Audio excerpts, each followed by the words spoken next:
Test ಮಾಡಿಕೊಂಡು ಬರೋದು ವ್ಯವಸ್ಥೆ ಮಾಡಿ ಅದನ್ನು ಕ್ಲಿಯರ್ ಆಗಿ ಒಂದು ಯಾವಾಗ ಇದು ನಮಗೆ ಡೇಂಜರ್ ನೋಡಿ. ಯಾವುದೇ ಕೇಸ್ ಪಾಸಿಟಿವ್ ಬಂದರೆ ಅದು ಸಮಸ್ಯೆ ಅಲ್ಲ, ಬೇರೆ ರೋಗ ಇದ್ದಾಗ ಇದೊಂದು ರೋಗ ಅಷ್ಟೇ. ನಮಗೆ ಡೆಂಗು, ಮಲೇರಿಯಾ, H1N1 ಆಗಿ ಇದೊಂದು ರೋಗ ಪಾಸಿಟಿವ್ ಬಂದರೆ ಅದೇ ರೋಗ ಇಲ್ಲ, ಅದಕ್ಕೆ ನಾವು ಟ್ರೀಟ್ಮೆಂಟ್ ತಗೊಳ್ತೇವೆ. ಅದೇ ರೀತಿ ನಾವು ಟ್ರೀಟ್ಮೆಂಟ್ ತಗೊಂಡು ಬರಬೇಕು, ಅಲ್ಲಿ ಮುಗೀತು. ಪಾಸಿಟಿವ್ ಮನೆಗೆ ಅಲ್ಲಿ ಮುಗೀತಲ್ಲ.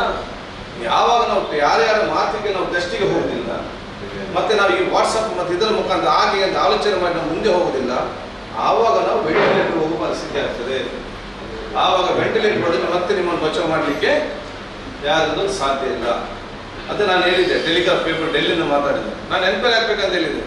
ವಿಕ್ಟೋರಿಯಾ ಆಸ್ಪತ್ರೆಯಲ್ಲಿ ನಾವು ಎಷ್ಟೆಲ್ಲ ಜನ ಬಂದಿದ್ದಾರೆ, 40 ಜನ ಸತ್ತೇ ಬಂದಿದ್ದಾರೆ, ಬದುಕಿ ಹೋಗಿ ಬರಲಿಲ್ಲ. ವೆಂಟಿಲೇಟರ್ ಸಂಜೀವಿನಿ ಅಲ್ಲ, ಹಾಕಿದ ತಕ್ಷಣ ಬದುಕಿಸಲಿಕ್ಕೆ. ಆದರೆ ಒಬ್ಬರು ಕೂಡ ಬದುಕಿ ಬರೋದು ಅಂತ ಹೇಳಿದ್ರೆ ಇದರಲ್ಲಿ ಏನು ನೋಡ್ಬೋದು, ವೆಂಟಿಲೇಟರ್ ಸರಿ ಇಲ್ವಾ, ಅಥವಾ ಇದು ಅಂತ ಕೇಸ, ಅಥವಾ ಡಾಕ್ಟರ್ ಟ್ರೀಟ್ಮೆಂಟ್ ಹೋಗುದಿಲ್ಲ ಒಳಗಡೆ, ಯಾರು ಗೊತ್ತು, ಹೋಗ್ತಾರೆ ICU ಅಲ್ಲ, ಅವನಿಗೆ ಹೆದರಿಕಿದೆ. ಸೊ ಅದು ಆಗ್ತದೆ, ನಾವು ತನಿಖೆ ಮಾಡಬೇಕು. ಸೊ ವೆಂಟಿಲೇಟರ್ ಹೋದರೆ ಮತ್ತೆ ನೀವು 50% ಯಾರಿಗೂ ಕೂಡ ನಾನು ಡೈಲಿ ಪಟ್ಟಿ ತಗೊಳ್ತೇನೆ, ಇಷ್ಟು ಮರಣ ಮುಂದಿಂದ ಆಗ್ತಂತಿಲ್ಲ ನಾನು ಲೆಕ್ಕಾಚಾರ ಮಾಡಿ ಇರುವಂಥ. ಸೊ 90% ರಿಟರ್ನ್ ಬರೋದಿಲ್ಲ. ಬರೋದಿದ್ರೆ ಮತ್ತು ವೆಂಟಿಲೇಟರ್ ಬಚಾವ್ ಮಾಡೋದಲ್ಲ, ಅದು ದೇವರನ್ನು ಬಚಾವ್ ಮಾಡೋದು ಅಷ್ಟೇ. ಆದರೆ ವೆಂಟಿಲೇಟರ್ ಯಾಕೆ ಹೋಗ್ತದೆ, ವೈರಸ್ ನನಗೆ ಬಂದ ನಂತರ ಅದು ಬೇಕಾದಷ್ಟು ಟೈಮ್ ಕೊಡ್ತದೆ, ಹೋಗಿ ಟ್ರೀಟ್ಮೆಂಟ್ ತಗೊಳ್ಳಿ ಅಂತೇಳಿ. ನಾವು ನಿರ್ಲಕ್ಷ್ಯದಲ್ಲಿ ನಾವು ಟ್ರೀಟ್ಮೆಂಟ್ ತಗೊಳ್ಳದೆ ಮತ್ತೆ ನೀವು ವೈರಸ್ನ ಯಾಕೆ ದೂರುದು? ವೈರಸ್ ಸಡನ್ ಅಟ್ಯಾಕ್ ನನಗೆ ಕೊಲ್ತದೆ ನಮ್ಮನ್ನು? ಇಲ್ಲಲ್ಲ, ವೈರಸ್ ಫಸ್ಟ್ ಬಂದು ಅದು ಇನ್ಫೆಕ್ಷನ್ ಆಗಿ ನನಗೆ ಜ್ವರ ಬಂದು ತಲೆನೋವು, ಕೈ ನೋವು, ಗಂಟಲು ನೋವೆಲ್ಲ ಸ್ಟಾರ್ಟ್ ಆದ ನಂತರ ಲಾಸ್ಟ್ಗೆ ದಮ್ಮ ಕಟ್ಟಲಿಕ್ಕೆ ನಾವು ಅಷ್ಟು ಟೈಮಿನಲ್ಲಿ ನಾವು ಎಚ್ಚೆತ್ತುಕೊಂಡು ನಾವು ಹೋಗಿ ನಾವು ಟ್ರೀಟ್ಮೆಂಟ್ ಮಾಡದಿದ್ದರೆ ಮತ್ತೆ ನೀವು ಹೆಚ್ಚು ಕಮ್ಮಿ ಆದರೆ ನಮ್ಮ ನಿರ್ಲಕ್ಷ್ಯದಲ್ಲಿ ನಾವು ದೂರಬೇಕು ಹೊರತು ನಾವು ವೈರಸ್ ಅನ್ನು ದೂರಿಸೋಕೆಲ್ಲ. ಸೊ ವೈರಸ್ ಅನ್ನು ದೂರದು ಬಿಟ್ಟು ಬಿಡಿ, ನಮ್ಮ ನಿರ್ಲಕ್ಷ್ಯ ಯಾಕೆ ನೋಡಿ. ನಾನು ಮೊನ್ನೆ ಹಾಗೆ ಹೇಳಿದ್ದೆ, ನನಗೆ ಬಹಳಷ್ಟು ಕೇಸ್ಗಳಿದೆ ಅನುಭವ ಆಗಿದೆ. ಮೊನ್ನೆ ಬಡ್ಕಲ್ಲಿದ್ದು ಮದುವೆ, ನನ್ನ ಮನೆಗೆ ಒಂದು ಕರೆದಿದ್ದು ತಂದೆ, ನಾನು ಹೋಗ್ಬೇಕಂತ ತಯಾರಾಗಿದ್ದೆ. ನನ್ನ ಸಂಬಂಧಿಕರು ತೀರಿ ಹೋದ್ರು ಉಪ್ಪಿನ ಕ್ಯಾನ್ಸರ್ ನಾನು ಅಲ್ಲಿಗೆ ಹೋದೆ. ಪಾಪ ಅವನಿಗೆ 3 ದಿವಸದಿಂದ ಜ್ವರ ಸ್ಟಾರ್ಟ್ ಆಗಿತ್ತು ಬೆಂಗಳೂರಿನಿಂದ. ಅವನು ಹೇಳಿದಂತೆ ಜ್ವರ ಇದೆಯಲ್ಲ, ಜ್ವರ ಮುಗಿದ ನಂತರ ಮುಂದೆ ಹಾಕುವಂತೆ ಶಿಶಿಬೇಡ ಎಲ್ಲ ಕರೆದಾಗಿದೆ. ನೀವು ಹುಡುಗಿಯ ತಂದೆ ಕೂಡ ಕುಟುಂಬಸ್ಥರು ಹೇಳಿದ್ರು, ಇವ್ರಿಗೆ ಇಲ್ಲ ಮದುವೆ ಆಗಿದ್ರೆ ಮತ್ತೊಂದು ಆಗಲಿ ಮತ್ತೆಲ್ಲ ನೋಡುವಂತೆ. ಪಾಪ ನೀವು ನೋಡ್ಲಿಕ್ಕೆ ಅವ್ನು ನಿಖಾ ಕೂತ್ಕೊಂಡಾಗ ಇಲ್ಲೇ ತನಕ ಗ್ಲೌಸ್, ಮುಖಕ್ಕೆಲ್ಲ ಮಾಸ್ಕ್, ಎದ್ದರಿಗೆ ಅವನೇ ಕೂತ್ಕೊಂಡಿದ್ದಾನೆ. ಅವನು ನಿಖಾದ ನಂತರ ಮಿಸ್ಸಸ್ಗೆ ಫೋನ್ ಮಾಡಿ ಹೇಳಿದ್ದಾನೆ, ಈಗ ಬರೋದು ಬೇಡ, ಜ್ವರ ಎಲ್ಲ ಇದೆಲ್ಲ ಆಗಲಿ. ಒಟ್ಟು 2 ದಿವಸ ನಂತರ ಇವನು ರಾತ್ರಿ ದಮ್ ಕಳಿಕೆ ಸ್ಟಾರ್ಟ್ ಆಯಿತು. ಇವನು ಕಾರಲ್ಲಿ ಕರ್ಕೊಂಡು ಬಂದು ಫಸ್ಟ್ ಸಿಕ್ಕಿದೆ ಏಜ್ ಅಲ್ಲಿ ಅವನನ್ನು ನಿಲ್ಲಿಸಿ ಅವನೇ ಕಾರ್ ಪಾರ್ಕಿಂಗ್ ನಡ್ಕೊಂಡು ಒಳಗೆ ಹೋಗಿದ್ದಾನೆ. ನನಗೆ 6 ಗಂಟೆ ಫೋನ್ ಬರ್ತದೆ, ಅವ್ನು ಬಂದಿದ್ದು ಹಾಗೆ ಅಡ್ಮಿಟ್ ಆಗಿದ್ದಾನೆ. ಇಲ್ಲಿ ಏಜಿಯಲ್ಲಿ ಕೋವಿಡ್ ಟ್ರೀಟ್ಮೆಂಟ್, ಕೋವಿಡ್ ಅಂತೆ, ಟ್ರೀಟ್ಮೆಂಟ್ ಇಲ್ಲ, ಯಾರನ್ನ ಶಿಫ್ಟ್ ಮಾಡಬೇಕು, ಆ್ಯಂಬುಲೆನ್ಸ್ ಇಲ್ಲ ಅಂತೆ. ಆ್ಯಂಬುಲೆನ್ಸ್ ಬಿಸಿ ಮತ್ತೆ ಬಂತು 8 ಗಂಟೆಗೆ. ಆ್ಯಂಬುಲೆನ್ಸ್ ಬಂದಾಗ ಹೇಳ್ತಾರೆ ಶಿಫ್ಟ್ ಮಾಡಲಿಕ್ಕೆ ಡೌಟ್, ಭಾಳ ಸೀರಿಯಸ್ ನಮ್ಮ ಕಡ್ತಂತ. 9 ಗಂಟೆಗೆ ಫೋನ್ ಡೇಟ್. ಅವನು 35 ವರ್ಷ, ಇಂಜಿನಿಯರ್, ವರ್ಷ 42 ಲಕ್ಷ ಸಂಬಳ, ವಾಶ್ ಕಂಪನಿಯಲ್ಲಿ. ಆ ಕಂಪನಿಯಲ್ಲಿ ಯಾರಿಗೂ ಕೂಡ ಕೆಲಸ ಸಿಕ್ಕುವುದಿಲ್ಲ. ವಾಶ್ ಕಂಪನಿಯಲ್ಲಿ ನೋಡಿ, ಅವರ ಕುಟುಂಬಸ್ಥರ ಮತ್ತು ಇದರಿಂದ ಒಂದು ನಿರ್ಲಕ್ಷ್ಯದಿಂದ ಅಂತ ಕಲ್ತ್ಕೊಳ್ಳೋ ಪರಿಸ್ಥಿತಿ ಆಗಿದೆ.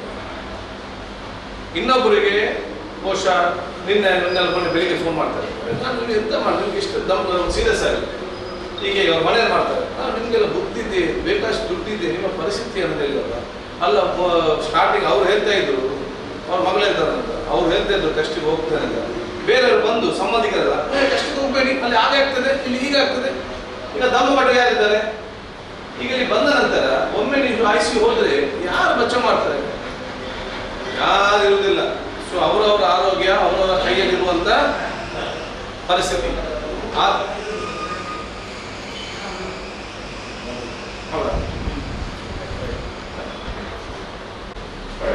ಆದ ಕಾರಣ ಫಸ್ಟ್ ನಾವು ಟೆಸ್ಟಿಗೆ ಹೋಗ್ಬೇಕು, ಇದು ಹೆದರಬಾರ್ದು. 2 ಟೆಸ್ಟಿಗೆ ಹೋಗ್ಬೇಕು. 3ನೇ ಇಂಪಾರ್ಟೆಂಟ್ ಏನು, ಈಗ ಯಾರಿಗಿದೆ ಯಾರಿಗೆ ಗೊತ್ತಿರೋದಿಲ್ಲ, ಹೌದಾ? ಯಾರಿಗಿದೆ ಅಂತ ಟೆಸ್ಟ್ ಮಾಡಿದಾಗ ಗೊತ್ತಾಗೋದು ಈಗ ಯಾರಿಗಿದೆ ಇಲ್ಲ ಅಂತ. ಆಯ್ತು, ಒಮ್ಮೆಲೆ ಬೇಕಂತಿಲ್ಲ, ಅದು ಅಲ್ಲಿ ತನಕ ನಾವು ಕೇರ್ಫುಲ್. ಯಾರಿಗೆ ಬರ್ತದೆ, ಈಗ ನನಗೆ ಕೂಡ ಇರ್ಬೋದು, ನನಗೆ ಬಂದು ಹೋಗ್ಬೋದು, ನಿಮ್ಗೆ ನಿಮ್ಗೊಂದು ಹೋಗ್ಬೋದು. ಅದು ನಾನು ನನ್ನ ಮನೆಗೆ ಹೋದಾಗ ನನ್ನ ಮನೆಯಿರುವಂಥ 60 ವರ್ಷ ಪ್ರಾಯದ ಮೇಲ್ಪಟ್ಟವರಿಗೆ, ಒಂದು ಡಯಾಬಿಟಿಸ್ ಪೇಷಂಟ್ಗೆ, ಅಸ್ತಮ ಇದ್ದವರಿಗೆ, ಹಾರ್ಟ್ ಪ್ರಾಬ್ಲಮ್ ಇದ್ದವರಿಗೆ, ಬೇರೆ ಯಾವ ರೋಗ ಇದೆ ಅವರಿಗಿದು ವೈರಸ್ ರಪ್ಪ ಇಟ್ಕೊಳ್ತದೆ ಫಾಸ್ಟ್.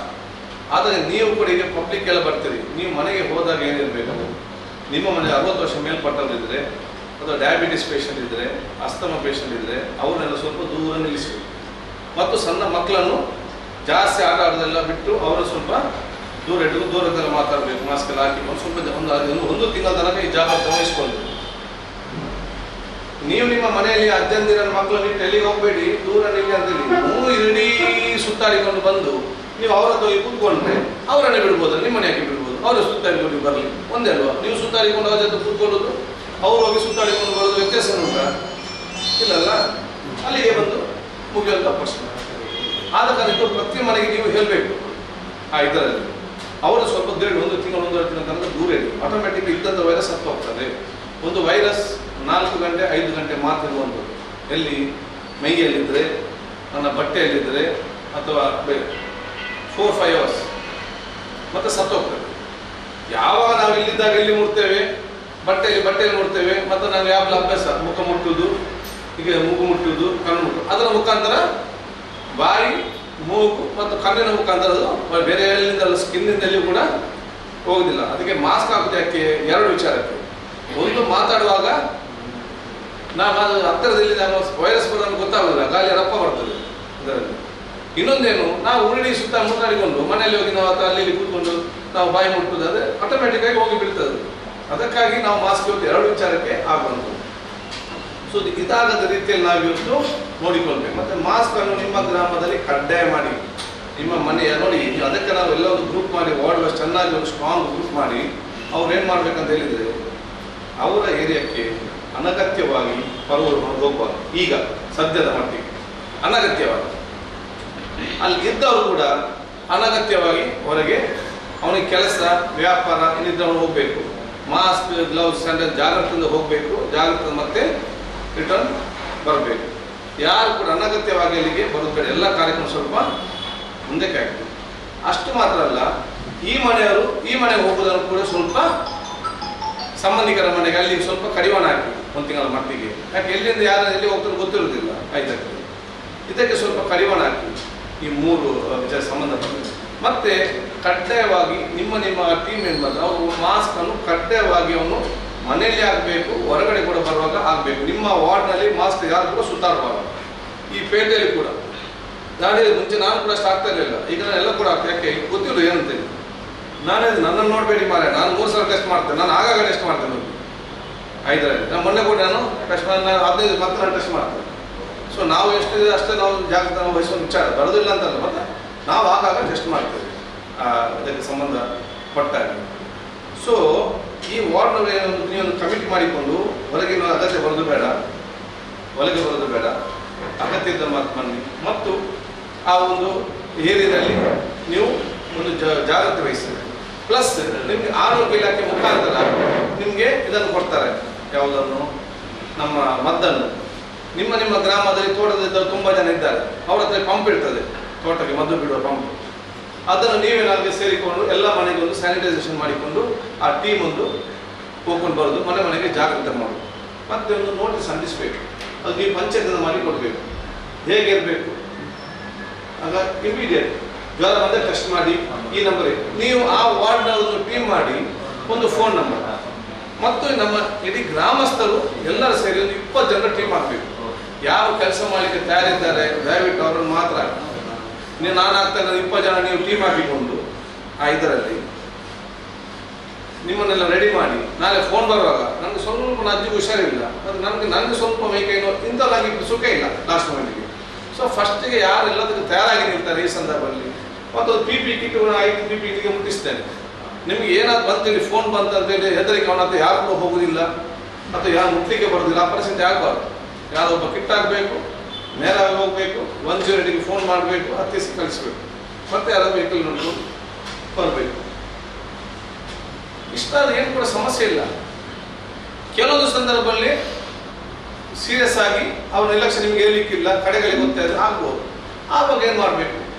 ನಮ್ಮ ಹಿಂದೂ ಸಹೋದರಿದ್ದಾರೆ, ನೀವು ತೀರ್ಮಾನ ಮಾಡಬೇಕು ಅದನ್ನು ಎಲ್ಲಿ ನೀವು ಹಂತಕ್ಕೆ ಮಾಡೋದಂತೇಳಿ ಫಸ್ಟಿಗೆ ಒಂದು ಅಂದಾಜಿಗೆ ಬರಬೇಕು. ಮುಸ್ಲಿಂ ಸಹೋದರರು ನೀವೊಂದು ಪ್ಲಾನ್ ಮಾಡಬೇಕು. ಎಲ್ಲ ಕಡೆ ಇಲ್ಲಿ ಕಬ್ರಸ್ತಾನ ಕರೆಕ್ಟ್ ಆಗಿದೆ ಇದರಲ್ಲಿ, ಅದನ್ನು ಒಂದೇ ಕಡೆ ಅಲ್ಲಿ ಆದರೆ ಜಮಾತ್ಗೆ ಬಿಟ್ಟದ್ದು. ಮತ್ತು ನೀವು ಯಾಕಂದ್ರೆ ಈಗ ಡಬಲ್ ಡೀಪ್ ತೆಗಿಬೇಕು. ಈಗ ನೀವು ಮಿನಿಮಮ್ 16 ಫೀಟ್ ತೆಗಿಬೇಕಂತ ಹೇಳ್ತಾರೆ.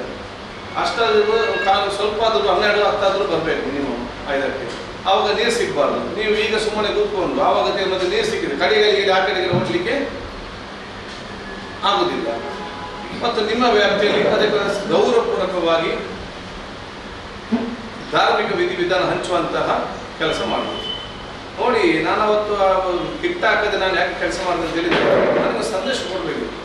ಸ್ಟಾರ್ಟಿಂಗ್ ತೀರಿ ಹೋದಾಗ ಎಷ್ಟು ಜನ ಭಯಭೀತರಾಗಿತ್ತು ಅಂತ ಹೇಳಿದ್ರೆ, ಸ್ವಂತ ತಂದೆ ತಾಯಿಯಂದಿರ ಮರ್ತ ಶರೀರಕ್ಕೆ ಬೇಡ ಅಂತೇಳಿ ಕಾರ್ಪೊರೇಷನ್ ಕೈ ಕೊಡ್ತಾರೆ. ಸ್ವಂತ ತಂದೆ ತಾಯಿಯಂದಿರ ದೇಹ ನಮಗೆ ಬೇಡ ಅಂತ ಹೇಳಿ, ಅದೇ ಅಷ್ಟು ಭಯ ಅಂತ ಹೇಳಿದೆ. ಸ್ವಂತ ಮಕ್ಕಳು ತೀರಿದಾಗ ತಂದೆ ತಾಯಿ ಅಂತ ಬಂದರೆ ಒಂದು ಮನುಷ್ಯ ಇಲ್ಲ, ಅಷ್ಟು ಹೆದರಬೇಕಂತ ಪ್ರಶ್ನೆನೇ ಇಲ್ಲ ಇದರಲ್ಲಿ. ಅದಕ್ಕೆ ಅಂತ ಹೆದರಿಕೆಯು ಕೂಡ ಬೇಡ. ಎಲ್ಲಿ ಮೆಡಿಕಲ್ ಸೈನ್ಸ್ನಲ್ಲಿ ನಾನು ಕೇಳಿದಾಗ ಎಲ್ಲಿ ಕೂಡ ಮರ್ತದೆಯಿಂದ ಬರ್ತಂತ ಎಲ್ಲಿ ಕೂಡ ಉದಾಹರಣೆ ಇಲ್ಲ. ಒಂದೇನು ಅದರಿಂದ ಯಾವುದು ಕೂಡ ಮೂಗು ದ್ರವ ಏನು ಕೂಡ ಬರಬಾರ್ದು. ಅದಕ್ಕಾಗಿ ಈ ಕೋವಿಡ್ ಅನ್ನು ಪೋಸ್ಟ್ ಮಾರ್ಟಮ್ ಮಾಡೋದಿಲ್ಲ. ಯಾಕೆ? ಅದು ಲಾಸ್ಟಿಗೆ ಕಿಡ್ನಿ ಮತ್ತು ಲಂಗ್ಸಲ್ಲಿ ಇರುವುದು. ಒಮ್ಮೆ ಒಲೆ ಹೋದರೆ ಕಿಡ್ನಿ ಮತ್ತು ಲಂಗ್ಸ್ನಲ್ಲಿ ಜೀವಂತವಾಗಿರುವಂಥ ವೈರಸ್ಗಳು ಇರ್ತದೆ. ಅದು ಸ್ವಲ್ಪ ಹೊತ್ತಾದಂಥ ಒಳಗಡೆ ಸಾಯ್ತದೆ. ಅದರ ಮುಂಚೆ ಅದಕ್ಕಾಗಿ ಅದನ್ನು ಮುಟ್ಲಿಕ್ಕೆ ಏನು ವಾಶ್ ಮಾಡಲಿಕ್ಕಿಲ್ಲ, ಅದು ಅವರೇ ಅಲ್ಲಿ ಪ್ಯಾಕ್ ಮಾಡಿ ತರ್ತಾರೆ ಫುಲ್ಲಾಗಿ. ಅದನ್ನು ಇದು ಮಾಡಬಾರ್ದು. ಯಾಕೆ? ಅಲ್ಲಿ ದ್ರವಗೆ ಹೊರಗೆ ಬರಬಾರ್ದು ಎಂಬ ಉದ್ದೇಶ ಇರುತ್ತೆ. ಅದಿಲ್ಲದೆ ಏನು ಸಮಸ್ಯೆ ಇಲ್ಲ. ಆದರೂ ನೀವು PP ಕಿಟ್ ಹಾಕಿ ರೆಡಿ ಇರಬೇಕು. ನಾವು ಕನಿಷ್ಠ ಆ ಮನೆಯವರು ಒಂದಿಬ್ಬರಾದರೂ ಕೂಡ PP ಕಿಟ್ ಹಾಕಿ ನಿಲ್ಲಿಕ್ಕೆ ಏನು ಕಷ್ಟ? ಒಂದು ಡಿಗ್ನಿಟಿ ಆಫ್ ಡೆತ್ ಅಂತ ಇದೆಯಲ್ಲ, ಸಾವಿಗೆ ಒಂದು ಗೌರವ ಇದೆಯಲ್ಲ, ಆ ಕೊಡದ ಕೆಲಸ ಅದು ಕೂಡ ನಾವು ಮಾಡಬೇಕು. ನಾವು ಅದೇ ಬದುಕುವುದನ್ನು ಮಾತ್ರ ನೋಡೋದಲ್ಲದೆ ತೀರದಂತ ಅಲ್ಲಿಗೆ ಬಿಟ್ಟು ಬಿಡದ ಪ್ರಶ್ನೆ ಇದು ನಿಮ್ಮ ಗ್ರಾಮದಲ್ಲಿ ಯಾರು ಕೂಡ ಆಗಬಾರ್ದು. ಒಂದು ಸೋರ್ದಾಯ್ತಾ ಏನು ಧೈರ್ಯದಿಂದ ಅಲ್ಲಿ ಹೋಗಿ PP ಕಿಟ್ ಆಗಿ ಅಲ್ಲಿ ಮುಂದೆ ನಿಂತು ಎಲ್ಲ ನೋಡಿಕೊಂಡು ಗೌರವಪೂರ್ವಕವಾಗಿ ಬರಬೇಕು. ಮುಸ್ಲಿಂ ಸೋದರದ ನಾನೇ ಜಿಲ್ಲಾಧಿಕಾರಿಗೆ ಮಾತಾಡಿ ಹೇಳಿದೆ, ಇಲ್ಲ ನೀವು ನಮಾಜ್ಗೆಯಲ್ಲಿ ಪರ್ಮಿಷನ್ ಕೊಟ್ಟರೆ ಎಲ್ಲ ಅವ್ರು ಹೇಳಿಲ್ಲ, ಆಗುವುದಿಲ್ಲ. ಅದು ಕಾನೂನು, ದೇಶದಲ್ಲಿ ಕಾನೂನೇ ಬೇರೆ, ಸಂಪ್ರದಾಯ ಬೇರೆ. ಈ ದೇಶದಲ್ಲಿ ಕಾನೂನು ಅದು ತುಂಡು ಮಾಡಬಹುದು, ಸಂಪ್ರದಾಯ ಅಷ್ಟು ಸುಲಭದಲ್ಲಿ ತುಂಡು ಮಾಡಲಿಕ್ಕೆ ಆಗುವುದಿಲ್ಲ ಅಂತ ಮತ್ತೆ ಪರ್ಮಿಷನ್ ಕೊಟ್ಟರು. ಈಗ ಬಂದಾಗ ಏನಿದೆ, ಫಸ್ಟ್ ನಾವು ಮಾಡಿದ್ದು ಬಂದಾಗ ಫಸ್ಟಲ್ಲಿ ಮೈತ್ರಿ ನಮಾಜ್ ಮಾಡಿ ಕರೆಕ್ಟಾಗಿ ತೆಕ್ಕೊಂಡು ಹೋಗಿ ಅದನ್ನು ಅಂತ ಸಮೇತ ಮಾಡಿ ಕನಿಷ್ಠ ಈ 6 ಜನ 7 ಜನ ಇರುವಾಗ ಅದರ ಒಂದಿಬ್ಬರು ಸಂಬಂಧಿಕರಿದ್ದರೆ ಉತ್ತಮ. ಕುಟುಂಬಸ್ಥರಿಗೆ ಕೂಡ ಒಂದು ಇದು ಇರ್ತದೆ. ಬೋಲಾದ ನಂತರ ನಮ್ಕ ಜನ ಮನೆಯವರು ಬಂದು ನಿಂತರು PP ಕಿಟ್ ಆಗಿ ಯಾಕೆ ಇಮಾಮ್ ಆಗಿ. ಸೊ ಆ ಒಂದು ಸಿಸ್ಟಮ್ ನಾವು ತರುವಂಥ ವ್ಯವಸ್ಥೆ ನೀವು ಮಾಡಬೇಕು. ಅದಕ್ಕೆ ಭಯ ಬೇಡ. ನೀವು ಒಂದು ಉತ್ತಮವಾದ ತಂಡವನ್ನು ಇವತ್ತು ರಚನೆ ಮಾಡಿ ಇದಕ್ಕೆ ನಾವು ನಿಮ್ಮ ಕಬ್ರಸ್ತಾನಕ್ಕೆ ಸಂಬಂಧಪಟ್ಟ ಕೂಡ ನಾವು ಫ್ರೀಯಾಗಿ PP ಕಿಟ್ ಕೊಡ್ತೇವೆ. ಅದು ನೀವು ರೆಡಿ ಮಾಡಿದ್ದೀವಿ. ಅದಕ್ಕೆ ನಿಮ್ಮಲ್ಲಿ ಬೇಕಾದ್ರೆ ನೀವು ನಿಮ್ಮಲ್ಲಿ ನಿಮ್ಮದು ಟೀಮ್ ತಯಾರು ಮಾಡಿ. ಏನಿಲ್ಲದಿದ್ದರೆ ನಮ್ಮ ಸೈಯದ್ ಬದಾರದ ಒಂದು ಟೀಮ್ ರೆಡಿ ಆಗ್ತಿದೆ. ಅವ್ರು ಬಂದು ಮಾಡಿ ಅವರು 4-5 ಆಯ್ತು, ಏನು ಸುದ್ದಿಲ್ಲ, ಯಾರು ಏನು ಮಾಡ್ಕೊಂಡು ಗೊತ್ತಿಲ್ಲ, ಅವರಷ್ಟಕ್ಕೆ ಮಾಡಿದ್ರೆ ಸುಮ್ಮನೆ ಇದ್ದಾರೆ. ಇವತ್ತು ಸಂತೋಷ ನಗರದ ಒಂದು ತಿರುವುದು ಇಲ್ಲಿ ಜಾಗ ರೆಡಿ ಆಗಲಿಲ್ಲ. ಮತ್ತೇನು ಅಲ್ಲಿಗೆ ಫೋನ್ ಮಾಡಿದೆ, ಇದು 5th ಅವ್ರು ಮಾಡೋದು. ಅವ್ರು ತಕ್ಷಣ ಒಪ್ಪಿದ್ರು, ನಾವು ರೆಡಿ ಇದ್ದೇವೆ, ಮತ್ತು ನಾವೆಲ್ಲ ಕೆಲಸ ಬಿಟ್ಟು ನಾವು ಕಾದುಕೊಂಡು ಒಂದು ಬಾಡಿ ಒಂದು ಕರೆಕ್ಟಾಗಿ ಮುಟ್ಟಿಸಿ ಅಂತೇಳಿ. ಯಾಕೆ ಮೊನ್ನೆ ಬೆಳಿಗ್ಗೆಯಿಂದ ಪಾಪ 9 ಗಂಟೆಯಿಂದ ಅವರು 2:30 ಗಂಟೆಗೆ ಆ್ಯಂಬುಲೆನ್ಸ್ನಲ್ಲಿ ಒಂದು ಬಾಡಿ ತೆಕೊಂಡು ಹೋಗಿಲ್ಲ. 3 ಡೆತ್ ಆಯಿತು. ಒಂದು ಬಿಟ್ಟು ಇಟ್ಕೊಂಡು ಹೋಗಿ ಮತ್ತೆ ಇದಾಗುವಾಗ ಸಂಜೆ. ಸೊ ಅವ್ರಿಗೆ ಕರೆಕ್ಟ್ ಟೈಮಲ್ಲಿ ಮುಟ್ಟಿಸಿ ನಾವಿದ್ದೆ. ಅದಕ್ಕೆ ನಾನು ಹೇಳಿದ್ದೇನೆ, ಆ್ಯಂಬುಲೆನ್ಸ್ ಅನ್ನು ಜಾಸ್ತಿ ಮಾಡಿ ಆಯ್ತಾರೆ. ಯಾಕೆ ಇನ್ನು ಒಂದೊಂದಲ್ಲ, ಇನ್ನೂ ಸಹ ನಾನು ಹೇಳಿದ್ದೇನೆ, ಅವತ್ತೇ ಹೇಳಿದೆ, ಈಗ ಒಂದು ತೀರಿ ಹೋದಾಗ ಕೂಗ್ಲಿಕ್ಕೆ ಅದು ಟೈಮ್ ಇದೆ, ಇನ್ನು ಮುಂದೆ ಕೂಗ್ಲಿಕ್ಕೆ ಟೈಮ್ ಸಿಗಲಿಲ್ಲ, ಒಂದರ ಮೇಲೆ ಒಂದರ ಬೀಳುವಂಥ ಪರಿಸ್ಥಿತಿ. ಇವತ್ತು ಬೆಳಿಗ್ಗೆಯಿಂದ ನಾನು ಏನು ಇವತ್ತು ದಿವಸ ಗೊತ್ತಿಲ್ಲ, 6 ಕಂಟಿನ್ಯೂಸ್ ಫೋನ್, ಬೆಳಿಗ್ಗೆ 7 ಗಂಟೆಯಿಂದ 6 ಗಂಟೆಯಿಂದ ಬಂದದೇ. ಸಂತೋಷ ಗಂಟೆ ಫೋನ್ ಬಂದದ್ದು. ಇಟ್ಟು ವ್ಯವಸ್ಥೆ ಮಾಡುವಾಗ ಕೋಡಿ ಅವ್ರು ತೀರೋದು ಅವ್ರದ್ದು ಬಂತು. ಮತ್ತೊಂದು ಫೋನ್ ಮಾಡುವಾಗ ಕೊಪ್ಪದಿಂದ ತೀರಿರೋದು ಅಂತೇಳಿ ಅವ್ರದ್ದು ಬಂತು. ಮತ್ತೆ ಬೇರೆ ಜನರಲ್ ಕೇಸಸ್ ಇದರಲ್ಲಿ ಬೇರೆ ವಿಷಯ. ಅದು ಈ ರೀತಿ ಇನ್ನಿಂಥ ಮಾಹಿತಿ ಕಂಟಿನ್ಯೂಸ್ ಮಾಡ್ತದೆ. ಇದು ಬರೀ 40% ನಾವು ಮಾತ್ರ ನೋಡಿದ್ದೇವೆ. ನಾವು ಇದನ್ನು ಮ್ಯಾನೇಜ್ ಮಾಡೋದಿದ್ದರೆ will go to first of your situation. So ಈಗಲೂ ನಾವು ಅದನ್ನು ಮ್ಯಾನೇಜ್ಮೆಂಟ್ ಮಾಡಲಿಕ್ಕೆ ವಿಚಾರ ಇವತ್ತು ಮಾಡೋದ ಕೆಲಸ ಇವತ್ತು ಆಗಬೇಕಾಗ್ತದೆ. ಅದಕ್ಕಾಗಿ ಬಹುಶಃ ತಾವೆಲ್ಲ ಇನ್ನೊಮ್ಮೆ ಸೇರಿ ಒಂದು ಉತ್ತಮವಾದ ತಂಡವನ್ನು ರಚಿಸಿ ಎಲ್ಲರೂ ಸಕ್ರಿಯವಾಗಿ ಗೊಳಿಸಬೇಕು. ಬಹುಶಃ ಗ್ರಾಮ ಪಂಚಾಯತ್ ಇರಲಿ, ಇರಲಿ ಮತ್ತು ನಮ್ಮ ಆರೋಗ್ಯ ಇಲಾಖೆ ಅವ್ರು ನಾವು ಸೇರಿಸಿಕೊಂಡು ಕೆಲಸ ಇವತ್ತು ಮಾಡೋದ ವ್ಯವಸ್ಥೆ ನಾವು ಇದು ಮಾಡುವ.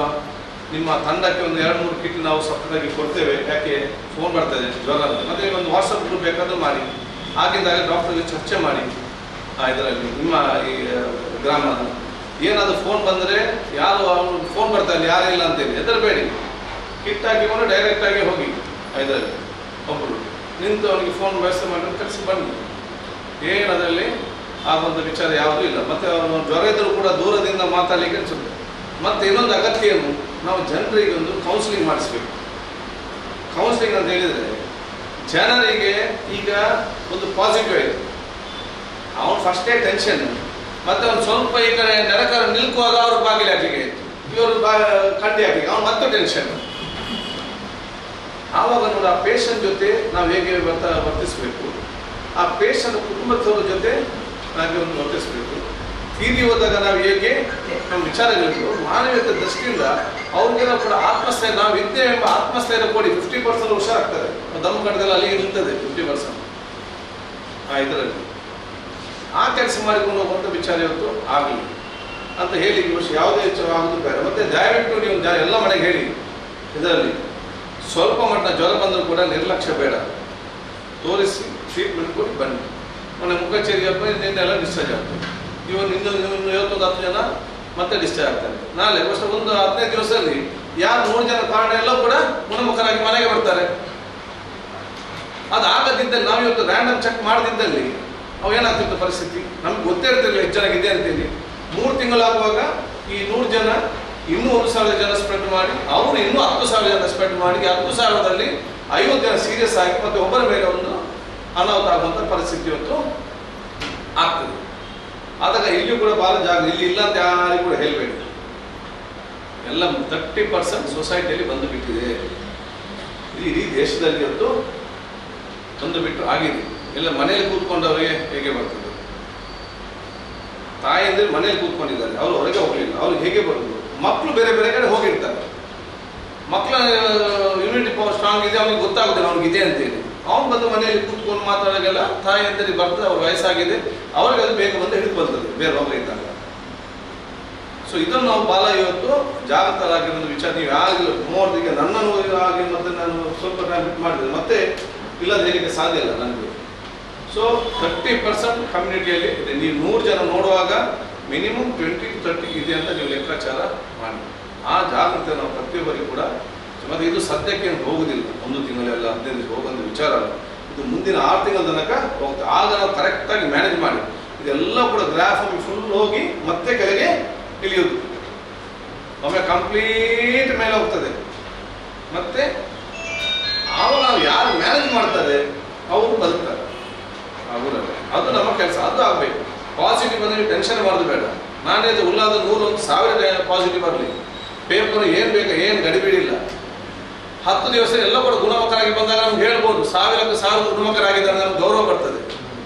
ಆದರೆ ನೀವೀಗ ಟೆಸ್ಟೇ ಮಾಡೋದಿಲ್ಲ, ನಾಳೆ ಬಾಡಿಗಳಲ್ಲಿ ಜಾಸ್ತಿ ಬಿದ್ದರೆ ಏನು ಪರಿಸ್ಥಿತಿ? ಅದಾಗಬೇಕಲ್ಲ, ಅದು ಕಂಟ್ರೋಲ್ ಆಗಬೇಕು. ಅದಕ್ಕೆ ಈಗಿಂದಲೂ ಸ್ಟೆಪ್ ಆಗಿ ಪ್ಲ್ಯಾನ್ ಮಾಡಬೇಕು. ಅದಕ್ಕೆ ನಾನು ಬಹುಶಃ ಗ್ರಾಮ ಪಂಚಾಯತಿಯನ್ನು, ಮುಖ್ಯಸ್ಥರನ್ನು, ಅಯ್ಯೋರನ್ನು ನಿಮ್ಮೆಲ್ಲರೂ ಅಭಿನಂದಿಸ್ತೇನೆ. ಬಹುಶಃ ನೀವು ಇವತ್ತು ಅಥವಾ ನಾಳೆ ಒಳಗಡೆ ಉತ್ತಮವಾದ ತಂಡವನ್ನು ರಚಿಸಿ, ನಿಮಗೆ ವೈರಸ್ ಒಂದು ವಿರುದ್ಧ ಅಲ್ಲದೆ ಬೇರೆ ಯಾರು ಕೂಡ ವಿರುದ್ಧ ಅಲ್ಲ, ಅದನ್ನು ಹೇಗೆ ಮ್ಯಾನೇಜ್ಮೆಂಟ್ ಮಾಡೋದಂತ ಮಾತ್ರ ನಾವು ಕಲಿಯುವಂಥ ಪರಿಸ್ಥಿತಿ ಆಗಬೇಕು. ಮತ್ತು ಸರ್ಕಾರ ಬೇರೆ ಬೇರೆ ಸವಲತ್ತುಗಳೇನಿದೆ ಅದನ್ನು ಕೂಡ ನೀವು ಕಲಿಯುವಂಥ ವಿಚಾರ ಕೂಡ ಆಗಬೇಕು. ಮತ್ತು ಹೇಗೆ ನಾವು ವ್ಯವಹಾರ ಮಾಡಬೇಕು ಇದರಲ್ಲಿ ಪಾಸಿಟಿವ್ ಬಂದವರಿಗೆ ಹೇಗೆ ಅವ್ರ ಜೊತೆ ನಿಲ್ಲಬೇಕು ಅದನ್ನು ನೀವು ನೋಡಿಕೊಳ್ಬೇಕು. ನೀವು ಒಬ್ಬ ಪಾಸಿಟಿವ್ ಬಂದವನ ಮನೆಗೆ ನೀವು ಮಾತಾಡೋದು ಬೇಡ, ಅವನ ಖಂಡಿತ ಒಂದು ವಿಶ್ ಮಾಡೋ ಸಾಕು, ಅವನಿಗೆ ಜೀವ ಸಿಕ್ಕಿದಾಗ ಆಗ್ತದೆ. ಅವನಿಗೆ ಜೀವ ಬಂದ ರೀತಿಯಲ್ಲಿ ಅವನಿಗೆ ಆಗುವಂಥ ಪರಿಸ್ಥಿತಿ ಆಗುತ್ತೆ. ಹಾಗೆ ಅಷ್ಟೊಂದು ಮಾಡುವಂಥ ಧೈರ್ಯ ತೋರಿಸ್ಬೇಕು. ಅದು ನಮ್ಮ ಗ್ರಾಮಸ್ಥರೊಂದು ವಿಚಾರ ಇವತ್ತು ಆಗಬೇಕಾಗುತ್ತೆ. ಸೊ ಒಂದೇ ಕುಟುಂಬ ರೀತಿಯಲ್ಲಿ ಬಹುಶಃ ಇದು ಉತ್ತಮ ರೀತಿಯಿಂದ ಮುಂದೆ ನಡ್ಕೊಂಡು ಹೋಗಲಿ ಅಂತ ಹೇಳಲಿಕ್ಕೆ ನಾನು ಇವತ್ತು ಬಯಸುವಂಥದ್ದು. ಅದಕ್ಕೆ ಆ ಒಂದು ನಿಮ್ಮ ಈ ಗ್ರಾಮ ಮಟ್ಟಕ್ಕೆ ಒಂದು ತಂಡ ಫಾರ್ ಆಲ್ ಥಿಂಗ್ಸ್, ಮತ್ತು ಆ ಒಂದು ಪ್ರದೇಶಕ್ಕೆ ಸಂಸ್ಥೆಯಾಗಿ ಒಂದು ತಂಡ, ಇದು ಎರಡು ಒಂದು ನಮ್ಮನ್ನು ಕಟ್ಟಿ ನಿಮ್ಮ ಜನಪ್ರತಿನಿಧಿ ಸರ್ಕಾರದ ಮತ್ತು ಎಲ್ಲ ಸಹಕಾರ ಪಡೆದುಕೊಂಡು ಉತ್ತಮವಾಗಿ ಬಹುಶಃ ಒಂದು 2-3 ತಿಂಗಳು ಹೋಗುವಂಥ ವ್ಯವಸ್ಥೆಯನ್ನು ಇದೆಲ್ಲ ಮಾಡಬೇಕಂತ ಹೇಳಲಿಕ್ಕೆ ನಾನು ಇವತ್ತು ಬಯಸ್ತೇನೆ. ಮತ್ತು ಕೆಲವು ಲೋಕರು ಇರ್ಬೋದು, ಇಲ್ಲ ಅಂತ ಹೇಳಿಕ್ಕೆ ಆಗೋದಿಲ್ಲ. ಇದನ್ನೆಲ್ಲ ವಾಟ್ಸಪ್ನಲ್ಲಿ ಹಾಕಿ ನೋಡಿ. ಅಧಿಕಾರಿಗಳಿಗೆ ಇವತ್ತು ಭಯ ಡಾಕ್ಟ್ರಲ್ಲಿ ಕೆಲಸ ಮಾಡಬೇಕು, ಇಲ್ಲಿ ಅಂತಲ್ಲ ಎಲ್ಲ ಕಡೆ. ಮತ್ತು ನಮ್ಮಿಂದ ಅವ್ರಿಗೂ ಎಷ್ಟು ಜನ ಸಾಯ್ತಾರಂತೆ ಡಾಕ್ಟರ್ಸ್ ನರ್ಸಲ್ಲಿ ಎಷ್ಟು ಇದಾಗಿದೆ. ಈ ಟೈಮಲ್ಲಿ ನಾವು ಅವರಿಗೆ ಸಪೋರ್ಟ್ ಮಾಡದಿದ್ರೆ ಮತ್ತೆ ಯಾಕೆ ನಾವು ಕೆಲಸ ಮಾಡಿ ಅವರಿಗೆ ಪ್ರಯೋಜನ ಇಲ್ಲ, ಇದು ಯಾಕೆ ಮಾಡಬೇಕು ಅಂತ ಹೇಳಿ ಅವ್ರು ಡಿಮಾರಲೈಸ್ ಆಗ್ತಾರೆ. ಅವ್ರು ಕೆಲಸ ಮಾಡೋರು ಕೂಡ ನೀವು ಪಂಚಾಯತ್ ಮೆಂಬರ್, ನೀವು ಫುಲ್ ಕೆಲಸ ಮಾಡಿ ಯಾರಾದ್ರು ಬೈದರೆ ಇವಾಗ ಎಷ್ಟು ಸತ್ತೇ ಹೋಗ್ಲಿ ಮತ್ತೆ 10 ಸಲ ನೀವು ಯಾರು ಮಾಡೋದಿಲ್ಲ, ಇವೊಂದು ಹೇಳಿದೆ ಅಂತ. ಅದೇ ಪರಿಸ್ಥಿತಿ ಆಗಬಾರ್ದು. ಮತ್ತೆ ನಾವು police department, health department, revenue department, panchayat ನಾವು ಫುಲ್ ಅವ್ರ ಜೊತೆ ಇರ್ಬೇಕು. ಯಾಕೆ ನಮಗೆಲ್ಲ ಬೇಕಾದ್ರೆ ಮನೇಲಿ ಕೂತ್ಕೊಳ್ಬೋದು, ಹೌದಾ? ಅವರಿಗೆ ಕೂತ್ಕೊಳ್ಳಿಕ್ಕೆ ಮನಸ್ಸಿಗೆ ಕೂಡ ಕೂತ್ಕೊಳ್ಳಿಕ್ಕೆ ಆಗೋದಿಲ್ಲ. ಯಾಕೆ ಅವ್ರು ಜನರ ಸೇವೆ ಮಾಡಲಿಕ್ಕೆ ಬರಲೇಬೇಕು. ಇವತ್ತು ಡಾಕ್ಟರ್ಗಳಿಗೆ, ಪೊಲೀಸರಿಗೆ, ಸರ್ಕಾರಿ ನೌಕರಿಗೆ ರೋಗ ಬಂದರೆ ಅವರು ಡ್ಯೂಟಿ ಮುಖಾಂತರ ಬಂದಿದೆ. ನಮಗೆ ಕೆಲಸ ಮಾಡಿ ಬಂದ ಅರ್ಥ ಮಾಡಬೇಕು. ಪೊಲೀಸ್ನು ಅಲ್ಲಿ ಚೆಕ್ ಪೋಸ್ಟ್ ಅಂತ ಅವರಿಗೆ ಬಂದಿದೆ, ರೆವಿನ್ಯೂ ಹೋರಾಡಿ ಬಂದಿದ್ದೇವೆ, ಡಾಕ್ಟರ್ಗೆ ಆಸ್ಪತ್ರೆ ಕೆಲಸ ಮಾಡಿಕೊಂಡು ಬಂದಿದೆ. ಸೊ ಅವ್ರು ನಮ್ಮ ಪರವಾಗಿ ಕೆಲಸ ಮಾಡಿದ ಕಾರಣ ರೋಗ ನಾವು ಅರ್ಥ ಮಾಡಿಕೊಳ್ಬೇಕು ಮತ್ತು ಅಲ್ಲಿ ಇರಬೇಕು. ಸೊ ಹೆಚ್ಚು ಕಮ್ಮಿ ಇದ್ದರೆ ನಾವು ಇದನ್ನು ಸೆಟಲ್ಮೆಂಟ್ ಮ್ಯಾನೇಜ್ಮೆಂಟ್ ಮಾಡಿಕೊಂಡು ಹೋಗುವಂಥ ವಿಚಾರ ಇವತ್ತು ಆಗಬೇಕು ಹೇಳಲಿಕ್ಕೆ ಬಯಸ್ತೇನೆ. ಈಗ ನಿನ್ನೆ ಒಂದು ಸಮಸ್ಯೆ ಇತ್ತು ಆಸ್ಪತ್ರೆಯಲ್ಲಿ, ನನಗೆ ಸರ್ಕಾರ ಫೋನ್ ಮಾಡಿದ್ದಾರೆ, ಅದರಿಂದ ಹಾಸ್ಪಿಟ್ಲಿಗೆ ಹೋಗು ಮಾತಾಡಂತೇಳಿ. ಮತ್ತು ಅಲ್ಲಿ ಹೋದೆ, ಅಲ್ಲಿ ನಾವು ಅವ್ರ ಜೊತೆ ನಮಗೆ ಬೈಬೋದಿತ್ತು, ಆಸ್ಪತ್ರೆಯನ್ನು ಜೋರು ಮಾಡ್ಬೋದಿತ್ತು. ನಾನು ಜೋರಿಗೆ ಇದನ್ನು ಮಾಡಬೇಕು, ನಮಗೆ ಸಮಸ್ಯೆ ಬಗ್ಗೆ ಇರಬೇಕು. ನಾನು ಕೇಳಿದೆ ನಿಮ್ಮ ಪ್ರಾಬ್ಲಮ್ ಆಸ್ಪತ್ರೆಗೆ ಹೇಳಿದ್ರು. ಅವ್ರು ಹೇಳಿದರು ನಮ್ಮದು ಓಟಿ ಇರೋದು ಒಂದೇ, ಈ ಪೇಷಂಟ್ ಆಪರೇಷನ್ ಮಾಡಿದರೆ ಮತ್ತೆ ನಾವು ಓಟಿ 2 ದಿವಸ ಬಂದ್ ಮಾಡಬೇಕು, ಮತ್ತು ನಮ್ಮದು ಐಸೋಲೇಷನ್ ಮಾಡಿಲ್ಲ, ICU 4 ಪೇಷಂಟ್ ಇದ್ದಾರೆ, ಇವರು ಕರ್ಕೊಂಡು ಹೋದರೆ ಮತ್ತೆ ಅವರು ಅದನ್ನು ಮಾಡ್ತಾರೆ. ನಾನು ಹೇಳಿದೆ ನೀವು ನಿಮ್ಮ ಆಸ್ಪತ್ರೆ ಬಗ್ಗೆ ಮಾತಾಡ್ತೀರಲ್ಲದೆ ಈ ಪೇಷಂಟ್ ಬಗ್ಗೆ ಸ್ವಲ್ಪ ಮಾತಾಡಿ. ಪೇಷಂಟ್ ನಾವೇನು ಮಾಡಬೇಕು, ಮಗು ಮತ್ತು ತಾಯಿ ಸುರಕ್ಷಿತವಾಗಿರ್ಬೇಕು. ನಮ್ಮ ಪ್ರಶ್ನೆ ಅಷ್ಟೇ. ನಮಗೆ ನಿಮ್ಮ ಆಸ್ಪತ್ರೆ ಆಗಬೇಕಂತ ನಮಗೇನು ಅಗತ್ಯ ಇಲ್ಲ, ಅದು ಇಲ್ಲೇ ಮಾಡಬೇಕಂತ ನಮಗೆ ಆಗೋದು ಬೇಡೋ ಬೇಡ. ಅವರ ಬಗ್ಗೆ ನೀವೇನು ಹೇಳ್ತೀರಿ, ಅವ್ರು ಬದುಕಬೇಕು, ಅದಕ್ಕೆ ನಿಮ್ಮ ವ್ಯವಸ್ಥೆಯನ್ನು ಹೇಳಿ. ಅಲ್ಲ ನಾವು ಎಲ್ಲಿ ಫಾದರ್ ಮುಲೇಸ್ಗೆ ಫೋನ್ ಮಾಡುವಾಗ ಅಲ್ಲಿ ಫುಲ್ ಅಂತ ಹೇಳ್ತಾರೆ, ಯಾನಪ್ಪ ಫೋನ್ ಫುಲ್ ಅಂತ ಹೇಳ್ತಾರೆ, ಕೇಸ್ಗಳಿಗೆ ಫೋನ್ ಮಾಡಿದಾಗ ಫುಲ್ಲು. ಹಾಗಾಗಿ ಇವರು ನೀವು ಆಂಬ್ಯುಲೆನ್ಸಲ್ಲಿ ಬಿಟ್ಟರೆ ಇವರು ಸುತ್ತಾಡಿಕೊಂಡೆಲ್ಲ ಆಸ್ಪತ್ರೆ ಸುತ್ತಾಡಿದಾಗ ಒಂದ ತಾಯಿ ಮಕ್ಕಳು ಸಾಯ್ತಾರೆ ಅಥವಾ ಆಂಬ್ಯುಲೆನ್ಸಲ್ಲಿ ಹೆರಿಗೆ ಆಗ್ತದೆ. ಈ ಪರಿಸ್ಥಿತಿ ಬೇಕಾ? ಮತ್ತೆ ಅಲ್ಲಿಯ ಡಾಕ್ಟರ್ ನಾವು ಎಲ್ಲ ಕಲಿ ಮಾಡೋದಂತ ಪ್ಲಾನ್ ಆಯಿತು. ಮತ್ತೆ ಅರ್ಧ ಗಂಟೆಗೆ ಅವರೇ ಫೋನ್ ಮಾಡಿ ಇಲ್ಲ ನಾವು ಇಲ್ಲೇ ಮಾಡ್ತೇವೆ ಅಂತ ಹೇಳಿ 10 ನಿಮಿಷದಲ್ಲಿ ಆಪರೇಷನ್ ಆಗಿದೆ, ಡೆಲಿವರಿ ಆಗಿದೆ. ಅದೇ ನೀವು ಹೊರಗೆ ಆಗ್ತಿದ್ವಿ ಸುತ್ತಾಡ್ತಿದ್ರೆ ಪರಿಸ್ಥಿತಿ ಏನಾಗ್ತಿರುತ್ತೆ? ಸೊ ಈ ಸಿಸ್ಟಮ್ಸ್ನೆಲ್ಲ ನೀವು ಸ್ವಲ್ಪ ಕಲಿಬೇಕು. ನಿಮ್ಮ ಊರವರು ಮತ್ತೆ ನಿಮ್ಮ ಗ್ರಾಮಸ್ಥರನ್ನು ಹೇಳಿದ್ರೆ ಈಗಲೇ ನಿಮ್ಮ ಯಾರಾದರೂ ಹೆರಿಗೆಗೆ ತಯಾರಾಗಿದ್ದರೆ ಅವರ ಮನೆಯವರಿಗೆ ಹೇಳಿ, ಅವರ ಡಾಕ್ಟ್ರ್ ಯಾರು ಅವ್ರ ತರ ಮಾತಾಡಿ, ಇಂಕ್ಲನ ಆಸ್ಪತ್ರೆ ನಮ್ಮ ಆಸ್ಪತ್ರೆ ಯಾವುದು, ಈ ಆಸ್ಪತ್ರೆ ಹೌದಾ, ನನ್ನ ಹೆಂಡತಿ ಅಥವಾ ನನ್ನ ಮಕ್ಕಳಲ್ಲಿ ಅಡ್ಮಿಟ್ ಆದರೆ ನೀವು ಕಡೆಗಲ್ಲಿ ಪಾಸಿಟಿವ್ ಅದ ಅವ್ರನ್ನ ಏನು ಮಾಡ್ತೀವಿ ಈಗ ಹೇಳಿ. ನೀವು ಅಲ್ಲೇ ಮಾಡ್ತಿಲ್ಲ ಅಥವಾ ಯಾವ ಆಸ್ಪತ್ರೆ ಈಗ ಅವ್ರು ಹೇಳ್ಬೇಕು, ತಯಾರಾಗಿರ್ಬೇಕು. ಮತ್ತೆ ಗಡಿಬಿಡಿ ಹಾಕೋದು, ರಾಷ್ಟ್ರ ಗಡಿಬಿಡಿ ಆಗೋದು ಅಲ್ಲ. ಈ ಒಂದು ವ್ಯವಸ್ಥೆ ತಾವತ್ತು ನೋಡಿಕೊಳ್ಬೇಕು. ಹಾಗೇನಾಗ್ತದೆ, ಇದು ಮಾಡ್ತಾರೆ ಗೊತ್ತಾದ ತಕ್ಷಣ ಈ ಗ್ರಾಮಸ್ಥರಿಗೆ ಫೋನ್ ಮಾಡ್ತಾರೆ, ನನ್ನ ಹೆಂಡತಿದ್ದಾರೆ ಇವರಿಗೆ ಈ ರೀತಿ. ನಿನ್ನೆ ಆದ ತಕ್ಷಣ ನನಗೆ ಇವತ್ತು ಫೋನ್ ಬಂತು, ನನ್ನ ಹೆಂಡತಿಗೆ 10 ದಿವಸದಲ್ಲಿ ಡೆಲಿವರಿ ಪಾಸಿಟಿವ್ ಅದೇನು ನಾನು ಡಾಕ್ಟ್ರ್ ಯಾರು ಯಾರು ಫೋನ್ ಮಾಡಿ ಕೇಳು. ಹಾಗಾದ್ರೆ ಇಲ್ಲ ಅಲ್ಲಿ ಮಾಡಿ ಮತ್ತೆ ಇಲ್ಲಿ ಆಗೋದು. ಈಗ ಈ ಟೈಮಲ್ಲಿ ನೀವು ಅವ್ರಿಗೆ ರೆಡಿ ಮಾಡಿ ಕೊಡ್ಬೇಕು. ಇದ್ರ ಸಣ್ಣ ಸಣ್ಣ ವಿಚಾರಗಳು ಅಲ್ಲಿ ಮುಗಿಸಿದ್ರೆ ಕ್ಲೀನಾಗಿ ಬಗೆಹರಿದುಕೊಂಡು ಹೋಗ್ತದೆ. ಏನೋ ನಾವು ಸ್ವಲ್ಪ ನಿರ್ಲಕ್ಷ್ಯ ವಹಿಸಿದ್ರೆ ದೊಡ್ಡ ವಿಚಾರ ಆಗ್ತದೆ.